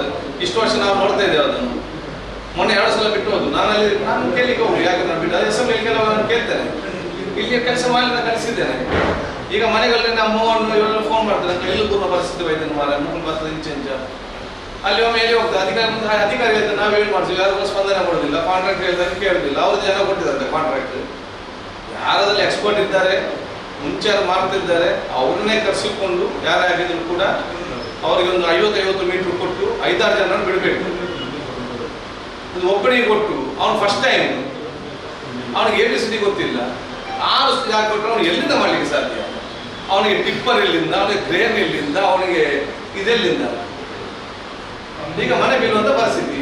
ನಮ್ಮಲ್ಲಿ ನಾನು ಸಜೆಷನ್ ಇದು ಕೊಡೋದಲ್ಲ, ಹೇಳೋದಲ್ಲ, ನಮಗೆ ಈ ಗ್ರಾಮದಲ್ಲಿ ಬೇಕಾದ ಅಭಿಮಾನಿಗಳು ಹಾಗೆ ನೀವು ಈ ಸಾರ್ವಜನಿಕರ ಮಧ್ಯದಲ್ಲಿ ನೀವು ಮಿಂಗಲ್ ಆಗ್ತೀರ. ಈ ರೋಗ ಉಂಟಲ್ಲ, ಯಾರನ್ನು ಬಿಡುವುದಿಲ್ಲ. ಪಾಪ ನನ್ನ ಹಿರಿಯರು ಜನಾರ್ದನ ಅವರಿಗೆ ಕೂಡ ಬಂದಿದೆ, ಅದರ ವಿಷಯ ಹೇಳುದು. ನಾವೆಲ್ಲ ಹಿರಿಯರು ಪ್ರಯಾಸಗಳು ತೊಂದರೆ ಇಲ್ಲ, ತಾವು ಕೂಡ ಸ್ವಲ್ಪ ಜಾಗ್ರತೆ ನಾನೇ ನನ್ನ ಟೆಸ್ಟ್ ಆಯ್ತು, ನಾನು 15 ದಿವಸ ಟೆಸ್ಟ್ ಮಾಡ್ತೇನೆ. ಅದು ಬರ್ಲಿಕ್ಕೆ ಇಲ್ಲ ಅಂತ ಇಲ್ಲ, ಎನಿ ಟೈಮ್ ಬಂದ್ರೆ ಕ್ವಾರಂಟೈನ್ ಆಗೋದು, ಟ್ರೀಟ್ಮೆಂಟ್ ತಗೊಂಡು ಬರೋದು, ಮುಗಿತಲ್ಲ. ಜ್ವರ ಬಂದ ತಕ್ಷಣ ಹೋಗುದು, ಟೆನ್ಷನ್ ಮಾಡಲಿಕ್ಕಿಲ್ಲ. ಆಯ್ತು ಬೇರೆ ಇಲ್ಲ ಡಾಕ್ಟರ್ ಹೇಳಿ. ಈಗ ಪರಿಸರ ಕ್ಲೀನ್ ಅಲ್ಲದೆ ಈಗ ನೋಡಿ, ಇದು ಯಾವುದು ನಮ್ಮ ಸೊಳ್ಳೆದು ಕಾಟ ಜಾಸ್ತಿ ಆಗಿದೆ. ಮಳೆಗಾಲ ಸ್ಟಾರ್ಟ್ ಆಯ್ತಲ್ಲ, ಅದು. ಈಗ ಜೂನಿಂದ ನಾವು ಮಾಸಾಚರಣೆ ಅಂತ ಮಾಡಿ ಅದರ ಬಗ್ಗೆ ಅವೇರ್ನೆಸ್ ಕೊಡ್ತಾ ಇದ್ದೇವೆ. ಮಳೆ ನೀರು ಎಲ್ಲಿ ನಿಲ್ತದಲ್ಲ ಆಗ ಫ್ಲೋಸ್ ರಿಡಕ್ಷನ್ ಅಂತ ನಾವು ಹೇಳಿ ಮಾಡ್ತಾ ಇದ್ದೇವೆ. ಆಶಾ ಕಾರ್ಯಕರ್ತರು ANMs ಎಲ್ಲ ಮಾಡ್ತಾ ಇದ್ದಾರೆ ನಮ್ಮ ಅದು ಈಗ ಅಂತ ಹೇಳಿದ್ರು, ನಮ್ದು ದೇವರಕಟ್ಟೆಯಲ್ಲಿ ಗ್ರೀನ್ ಗ್ರೌಂಡ್ ಅಲ್ಲಿ ಎಲ್ಲ ಫ್ಲಾಟ್ ಇದೆ, ಪಕ್ಕದಲ್ಲೆಲ್ಲ ವೇಸ್ಟ್ ಅದು ಇದೆಲ್ಲ ಹೋಗ್ತಾ ಉಂಟು. ನಾವು ಇದರ ಬಗ್ಗೆ ಪಂಚಾಯತ್ಗೆ ಇದಕ್ಕಿಂತ ಮೊದಲೇ ನಾವು ದೂರು ಕೊಟ್ಟಿದ್ದೇವೆ. ಪಂಚಾಯತ್ ನಾವು ಆರೋಗ್ಯ ಇಲಾಖೆ ತಿಳಿಸ್ತೇವೆ ಅಂತ ಹೇಳ್ತಾರೆ. ಆದ್ರೆ ಇಷ್ಟ ತನಕ ಅದರ ಬಗ್ಗೆ ಆಕ್ಷನ್ ತಗೊಂಡು ಅದರ ಬಗ್ಗೆ ಕ್ರಮ ಮಾಡಲಿಲ್ಲ. ಈಗ ಆರೋಗ್ಯ ಸಾರಾಗಿದೆ, ಬಂದ ನಂತರ ಮಾಡೋದಕ್ಕಿಂತ ಮೊದಲು ಬರೋದಕ್ಕಿಂತ ಮೊದಲು ಆಲೋಚನೆ ಮಾಡೋದು. ನೀವು ದಯವಿಟ್ಟು ಮೇಡಮ್ ನಿಮ್ಮ ಆರೋಗ್ಯ ಇಲಾಖೆ ಬೇಕಾದ್ರೆ ನಾವು ಟೀಮೇ ಬರ್ತೇವೆ. ಅಲ್ಲ, ನೀವು ಅದಕ್ಕೆ ಬೇಕಾದದನ್ನು ಕಳಿಸಿ, ಅದನ್ನು ಪರಿಶೀಲಿಸಿ, ಅದರಲ್ಲಿ ರೋಗ ಬರ್ಬೋದು ಅಂತ ಹೇಳಿದ್ರೆ ಅದಕ್ಕೆ ಬೇಕಾದ ವ್ಯವಸ್ಥೆಯನ್ನು ನೀವು ಮಾಡಿಸಿ. ನಿಮಗೆ ನಾವು ಪೂರ್ಣ ಸಹಕಾರ ಕೊಡ್ತೇವೆ.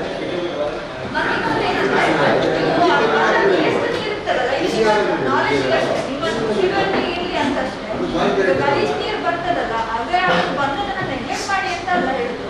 ಈಗ ಅಟ್ ಪ್ರೆಸೆಂಟ್ ಇರುವುದು ಜೂನ್, ಜುಲೈ, ಆಗಸ್ಟ್ ಈ ತಿಂಗಳಲ್ಲಿ ನಮ್ಗೆ ಇಷ್ಟು ದಿನ ಸಮ್ಮರ್ ಹೇಗಿತ್ತು, ಈಗ ಇದಕ್ಕಿದ್ದಂಗೆ ನಮ್ಗೆ ಮಳೆ ಆಗ್ತದಲ್ಲ, ಆಗ ಎಲ್ಲೆಲ್ಲಿ ನಮ್ಗೆ ನೀರು ನಿಲ್ಲುವ ಸಾಧ್ಯತೆ ಇರೋದ ಜಾಗಗಳಲ್ಲಿ ಫ್ರೆಶ್ ವಾಟರ್ ಎಲ್ಲಿ ನಿಲ್ತದೆ, ಅಂದ್ರೆ ಮಳೆ ನೀರಂದ್ರೆ ಫ್ರೆಶ್ ನೀರಲ್ಲ, ಎಲ್ಲೆಲ್ಲಿ ನಿಲ್ತದಲ್ಲ ಅಲ್ಲಿ ಸೊಳ್ಳೆ ಬ್ರೀಡ್ ಆಗುವ ಚಾನ್ಸಸ್ ಜಾಸ್ತಿ. ಹಾಗೆ ನಾವೀಗ ಜಾಸ್ತಿ ಕಾನ್ಸಂಟ್ರೇಷನ್ ನಾವೆಲ್ಲಿ ಫ್ರೆಶ್ ವಾಟರ್ ಸ್ಟ್ಯಾಗ್ನೇಷನ್ ಆಗ್ತಾ ಇದೆಯಲ್ಲ ಅಲ್ಲಿ ಮಾಡ್ಲಿಕ್ಕೆ ದಿನಾ ಸರ್ವೆ ಆಗ್ತಾ ಇದೆ. ಹಾಗಂತ ನಾವು ಬಿಡ್ಲಿಲ್ಲ, ಇದನ್ನ ಪಂಚಾಯತಿಗೆ ಲೆಟರ್ ಎಲ್ಲ ಕೊಟ್ಟು ಫೋಟೋ ಎಲ್ಲ ಕಳಿಸಿ ಎಲ್ಲ ಮಾಡಿದ್ದೇವೆ, ಅದಕ್ಕೆ ಆಕ್ಷನ್ ತೆಗಿತಾರೆ. ಅಂಡ್ ನೀವು ಜಾಸ್ತಿ ಫ್ರೆಶ್ ವಾಟರ್ ಸ್ಟ್ಯಾಗ್ನೇಷನ್ ಆದ ಜಾಗದಲ್ಲಿ ನೀವು ಕಾನ್ಸಂಟ್ರೇಟ್ ಮಾಡಿ. ಮತ್ತೆ ಈಗ ವೇಸ್ಟ್ ಹೋಗ್ತದಲ್ಲ ಅದನ್ನು ಸಹ ಮಾಡಿ. ಸಿಂಪಲ್ ಲ್ಯಾಂಗ್ವೇಜ್ ಅರ್ಥ ಇದೆ ಸರ್. ಈಗ ಇವಾಗ ಕ್ಲೀನ್ ಆಗಿ ದೊಡ್ಡ ವಿಷಯ ಸಿಂಪಲ್ ಆಗಿರೋದು, ಫ್ಲೋಯಿಂಗ್ ವಾಟರ್ ಅಲ್ಲಿ ಏನು ಸಮಸ್ಯೆ ಇಲ್ಲ. ಈಗ ಎಲ್ಲಿ ಮಳೆ ಯಾವ ನೀರು ಒಂದು ಕಡೆ ನಿಲ್ಬಾರ್ದು, ಆ ನಿಂತಲ್ಲಿ ಸೊಳ್ಳೆ ಉತ್ಪಾದನೆ, ಸೊ ನಿಲ್ಲಿಕ್ಕೆ ಬಿಡಬೇಡಿ, ಫ್ಲೋ ಮಾಡಿಸಿಬಿಡಿ ಅಂತ. ನಮ್ಮ ಏಷ್ಯನ್ ಅಹಮದಾಬಾದ್ ಮನೆ ಎದುರುಗಡೆನೆ ಅಲ್ಲಿ ಎಲ್ಲಾ ದೇವರಕಟ್ಟೆಯಿಂದ ಎಲ್ಲಾ ನೀರು ಬಂದು ನಿಲ್ಲುವುದಲ್ಲಿ ಅಲ್ಲಿಂದ ಹೋಗ್ಲಿಕ್ಕೆ ಅದಕ್ಕೆ ಬೇಕಾದ ವ್ಯವಸ್ಥೆ ಇಲ್ಲ. ಲಾಸ್ಟ್ ಟೈಮ್ ಒಮ್ಮೆ ನಮ್ಮ ಪಂಚಾಯತ್ ಮೆಂಬರ್ನವರು ಹೇಳಿದ್ದಾರೆ, ನಮ್ಮ ಕೆಬಿರಾಜ್ ಇರುವಾಗ ಅವರಿಗೆ ಗೊತ್ತಿದೆ, ಪಂಚಾಯತಿಗೆ ಗೊತ್ತಿದೆ, ಹೋಗುವ ವ್ಯವಸ್ಥೆ ಇಲ್ಲ ಸರ್. ಎಲ್ಲಿಗೆ ಹೋಗ್ಬೇಕಾದ್ರೆ ಹೋಗ್ಲಿಕ್ಕೆ ದಾರಿ ಉಂಟು, ಅದಕ್ಕೆ ಮಾಡಿ ಕೊಟ್ಟಿಲ್ಲ ಸರ್. ಅಲ್ಲಿಗೆ ಸರ್ ಅದೇ ಗೊತ್ತು ಸರ್, ನಮ್ಮ ಗ್ರೀನ್ ಗ್ರೌಂಡ್ ಉಂಟಲ್ಲ ಸರ್, ಅಲ್ಲಿಂದ ನಮ್ಮ ಮೇನ್ ರಸ್ತೆ ದಾಟಿ ಕಾಯರಪಳ್ಳಿಗೆ ಹೋಗ್ಬೇಕು ಸರ್. ಅದು ಏನಾಗಿದೆ ಅಂದ್ರೆ ನೀರು ನಿಲ್ಲುವ ಜಾಗ ಡೌನ್ ಆಗಿದೆ, ಮೋರಿ ಎತ್ತರ ಆಗಿದೆ. ಆ ಎಷ್ಟವರೆಗೆ ಆ ಮೋರಿಯ ಮೇಲೆ ನೀರುಗಳ ಬರ್ತದೆ, ನೀರು ಪಾಸ್ ಆಗ್ತದೆ, ಮತ್ತೆ ನೀರು ಮತ್ತೆ ಫ್ಲೋ ಆಗದಲ್ಲಿ ಬಾಕಿ ಆಗ್ತದೆ. ಇದು ಇನ್ನಿರುವಂತ ಒಂದೇ ನನ್ನ ಅಭಿಪ್ರಾಯದಲ್ಲಿ ಸರ್. ಇನ್ನಿರುವಂತ ಇದೀಗ ನೀವೇನೋ ರಸ್ತೆ ಅಭಿವೃದ್ಧಿಗೆ ಇಟ್ಟಿದ್ದೀರಿ, ನೀವು ನೆಕ್ಸ್ಟ್ ಟೈಮ್ ರಸ್ತೆ ಅಭಿವೃದ್ಧಿ ಆಗುವಾಗ ಆ ಮೋರಿಯನ್ನು ಆದಷ್ಟು ನಾವು ಡೌನ್ ಮಾಡಿ ಆ ನೀರು ಹರಿದು ಹೋಗುವಂತ ವ್ಯವಸ್ಥೆ ಮಾಡಿದ್ರೆ ಅದು ಬಿಟ್ಟು ಈಗ ಸದ್ಯಕ್ಕೆ ಅದನ್ನು ಪಂಚಾಯತ್ ಫಂಡಿಂದ ಅಥವಾ ತಾಲೂಕು ಪಂಚಾಯತ್ ಫಂಡ್ ಮಾಡೋದು ಕೆಲಸ ಅಲ್ಲ ಸರ್. ಅದು ದೊಡ್ಡ ಫಂಡ್ ಬೇಕು ಅದಕ್ಕೆ.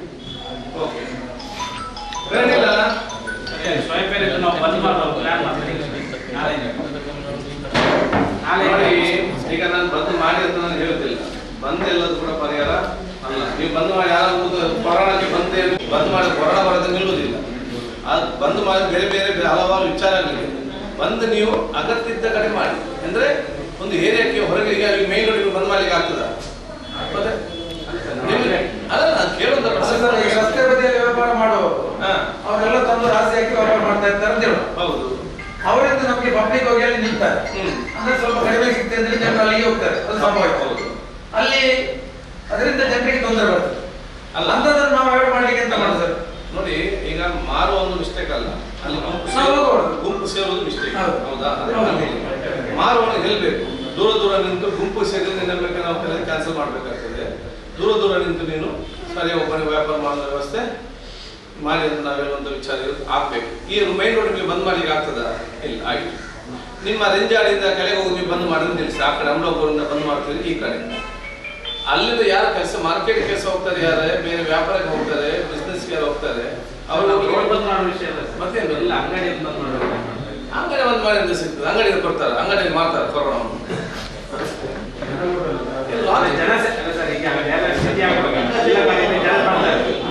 ಜನರೆಲ್ಲ ತುಂಬಾ ಬರ್ತಾ ಇರ್ತಾರೆ. ನೋಡಿ, ಅದನ್ನ ಹೇಳಿದ್ರು, ಏಜ್ ಆದವನು ನೀವು ಮನೆಯಿಂದ ಹೊರಗೆ ಬರ್ಲಿಕ್ಕೆ ಬಿಡಬೇಡಿ, ಏಜ್ ಮತ್ತು ಮಕ್ಕಳನ್ನ ಅಲ್ಲೇ ಕೂತ್ಕೊಳ್ಳಿಕ್ಕೆ ಬಿಡಬೇಡಿ. ಬಂದಾಗ ಒಂದು ಪೊಲೀಸ್ ಫೈನ್ ಹಾಕ್ಬೇಕು ಫಸ್ಟ್. ಫೈನ್ ಈ ಫೈನ್ ಇದೆಲ್ಲ ಕೂಡ 1 ವಾರದ ಕೇಸಲ್ಲಿ ಆಗ್ಬೋದು, ಇದು 6 ತಿಂಗಳ ತನಕ ಹೋಗುವಂತ ವಿಚಾರ. ಅಲ್ಲಿ ತನಕ ನೀವು ಮ್ಯಾನೇಜ್ಮೆಂಟ್ ಮಾಡಿಕೊಂಡು ಹೋಗ್ಬೇಕು. ಫೈನ್ ನೀವು ಫೈನ್ ಮಾಡಿದ ನಾಳೆ ನೀವು ಫೋನ್ ಮಾಡ್ತೀವಿ, ಸುಮ್ಮನೆ ಫೈನ್ ಆಗ್ತಿದ್ದಾರೆ, ಈ ಫೋನ್ ಇನ್ನು ಜಾಸ್ತಿ ಬರುವಂತ ಕೆಲಸ ಗೊತ್ತಾಯ್ತಾ? ಇಲ್ಲಿ ಇವರೆಲ್ಲ ಕಾನೂನು ರಾಜ್ಯಕ್ಕೆ ನನ್ನನ್ನು ಸೇರಿ ನಾವೆಲ್ಲ ಕಾನೂನು ಮಾಡ್ತೇವೆ. ಒಂದು 10 ಜನ ಬಂದ್ರೆ ಒಬ್ಬ ಹಾಕಿದೆ ಓಟ್ ಎದುರಿಕೆಯಿಂದ ಅದನ್ನು ಚೇಂಜ್ ಮಾಡಿ ನಾವೇ ಫೋನ್ ಮಾಡ್ತೀವಿ. ಅಲ್ಲ ಸರ್, ನೋಡಿ ಇದೆಲ್ಲ ಪ್ರಾಕ್ಟಿಕಲಿ ಬರೋದಿಲ್ಲ. ನೀವು ಟೈಮಿಂಗ್ಸ್ ಬೇಕಾದ್ರೆ ಫಿಕ್ಸ್ ಮಾಡಿ.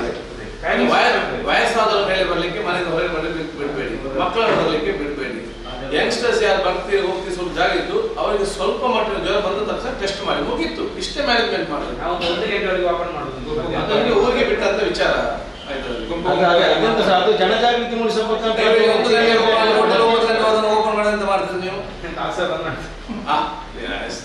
ಒಂದು ದಿವಸ ಮಾಡ್ತೀವಿ, 2 ದಿವಸ ಮಾಡ್ತೀವಿ. ಅಲ್ಲ ಸರ್, ಅಲ್ಲ ನಾನೀಗ ಬಂದ್ ಮಾಡ್ಬೇಕು ಮಾಡ್ತಾರೆ ಬಂದ್ ಮಾಡ್ಬೇಕು ಮಾಡ್ಬೇಡ ಬಗ್ಗೆ ಮಾತಾಡೋದು ಸರ್. ಈಗ ವಿಷಯ ಅಂತ ಗೊತ್ತಾ ಸರ್, ನೀವು ಆಲೋಚನೆ ಮಾಡುವಾಗ 6 ಮಂತ್ ಆಲೋಚನೆ ಮಾಡಿ. ಅಲ್ಲ ಸರ್, ಎಲ್ಲಿವರೆಗೆ ಅಂದ್ರೆ ನಿನ್ನೆ ಬಂದಿತ್ತು ನಿನ್ನೆ ಫುಲ್ ಬಂದಿತ್ತು ಸರ್.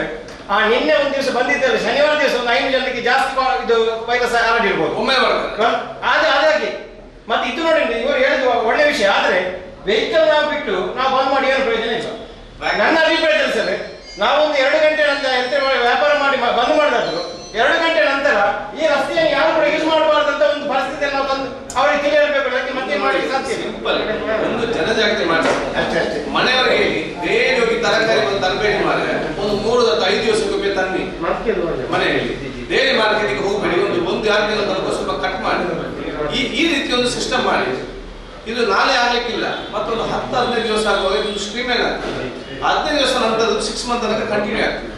ಇದು ಸ್ಟೆಪ್ ಮೈಂಡ್ ಮಾಡಿ. ನೀವು ಲಾಕ್ಡೌನ್ ಯಾರು ಕೂಡ ಕೇಳಿಕ್ಕೆ ಹೋಗುದಿಲ್ಲ. ಈಗ ಇಲ್ಲಿದ್ದ ನಾವು ಹೇಳ್ಬೋದು, 100 ಜನ ಕೇಳ್ತಾರೆ, ನನ್ನ ಕೆಲಸ 1 ದಿವಸ ಮಾಡ್ತಾನೆ, 2 ದಿವಸ 3 ಬಂದ್ರೆ ಮೇಲೆ ಲೆಕ್ಕ ತೆಗೆದುಬಿಡ್ತಾರೆ. ನನಗೆ ಅಲ್ಲಿ ಬದುಕಬೇಕು ಮಾತ್ರ ಹೋಗ್ತಾನೆ, ಅವನು ಕೆಲಸ ಹೋಗಿ ಅವನ ಕೆಲಸದ ತೆಗಿತಾನೆ. ಮಾರ್ಕೆಟ್ ಅವನು ದುಡಿಲಿಕ್ಕೆ ಅವನಿಗೆ ಆಗುದಿಲ್ಲ, ಅವನು ಊಟ ಮನೆಯಲ್ಲಿ ಖಾಲಿ ಆಯಿತು. ಸರ್ಕಾರ ಬಂದ ಹಂಗೆ ಇರ್ತಿದೆ ಇದಲ್ಲ. ಸೊ ಆಲೋಚನೆ ಮಾಡಿ. ಸೊ ನಾನೇ ಇದ್ದೇನೆ, ಇವತ್ತು ಪ್ಲಾನ್ ಇವತ್ತು ಆಗುದಿಲ್ಲ. ಇವತ್ತು ಪ್ಲಾನ್ ಮಾಡಿದ್ರೆ 15 ಡೇಸ್ ನಲ್ಲಿ ಇದು ಸ್ಟ್ರೀಮ್ಲೈನ್ ಆಗ್ತದೆ. ಆ ಸ್ಟ್ರೀಮ್ಲೈನ್ ಆದ ಪ್ಲಾನ್ ಅನ್ನು ನೆಕ್ಸ್ಟ್ 6 ಮಂತ್ ತಗೊಂಡು ಹೋಗ್ಬೇಕು. ಅದು ಸಿಸ್ಟಮ್ ಆಗ್ಬೇಕು. ಅದು ಮಾಡ್ಬೋದಿತ್ತು. ಈಗ ಇನ್ನು ಮಾಡಿ.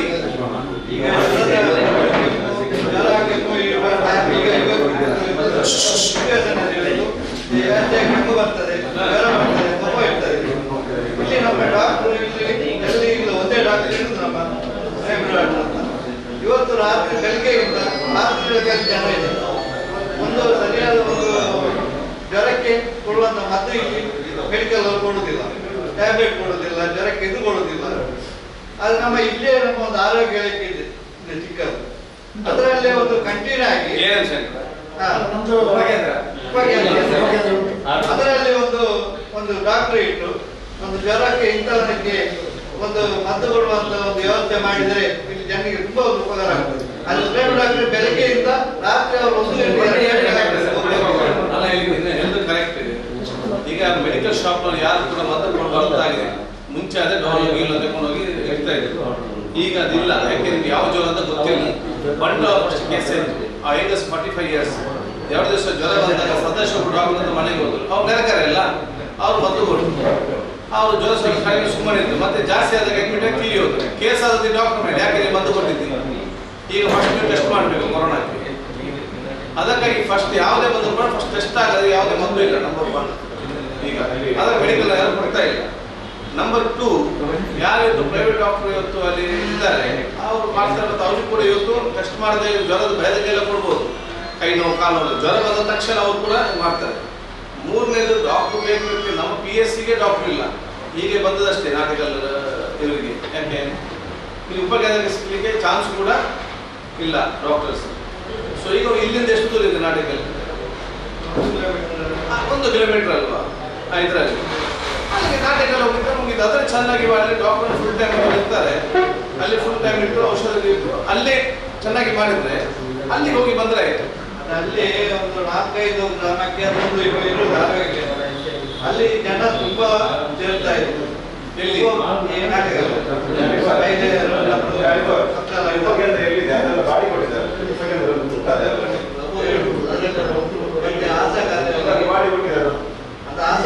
ಅದು ಉಪಕೇಂದ್ರ, ಕೇಂದ್ರ ಅಲ್ಲ, ಅದು ಉಪಕೇಂದ್ರ. ಅದ್ರಲ್ಲಿ ಬರೀ ನರ್ಸಸ್ ಲಿಮಿಟೆಡ್ ಮಾತ್ರ. ಅದು ಇಲ್ಲ ಸರ್ ಇಲ್ಲಿ. ಎಲ್ಲಿ? ನರ್ಸಸ್ ಆಗಿ ಯಾರಿಲ್ಲ.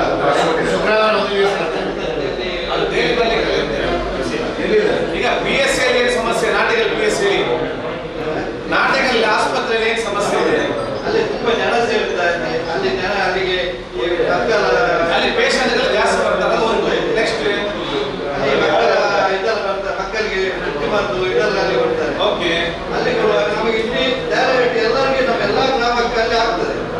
ಕ್ಲಿನಿಕ್ ಅಂತ ಹಾಕಿ ಮಾಡಿದ್ದಾರೆ ಸರ್ಕಾರ. ಮುಂದಕ್ಕೆ ಮಾಡಬೇಕು. ಆವಾಗ ಮಾಡುವಾಗ ಅಲ್ಲಿ ಅವ್ರು ಜಾಗ ಕೊಟ್ಟರು, ಆಗ ಅಲ್ಲಿ ಆಯ್ತು. ಈಗ ಒಂದು ಪ್ರಾಥಮಿಕ ಆರೋಗ್ಯ ಕೇಂದ್ರ ಇಷ್ಟಿದ್ದದಕ್ಕೆ ಡಾಕ್ಟರ್ ಇಲ್ಲ, ಇಲ್ಲಿ ಸಿಗ್ತದೆ. ಇದು ನಗರ, ಇಲ್ಲಿ ಯಾಕಿದೆ?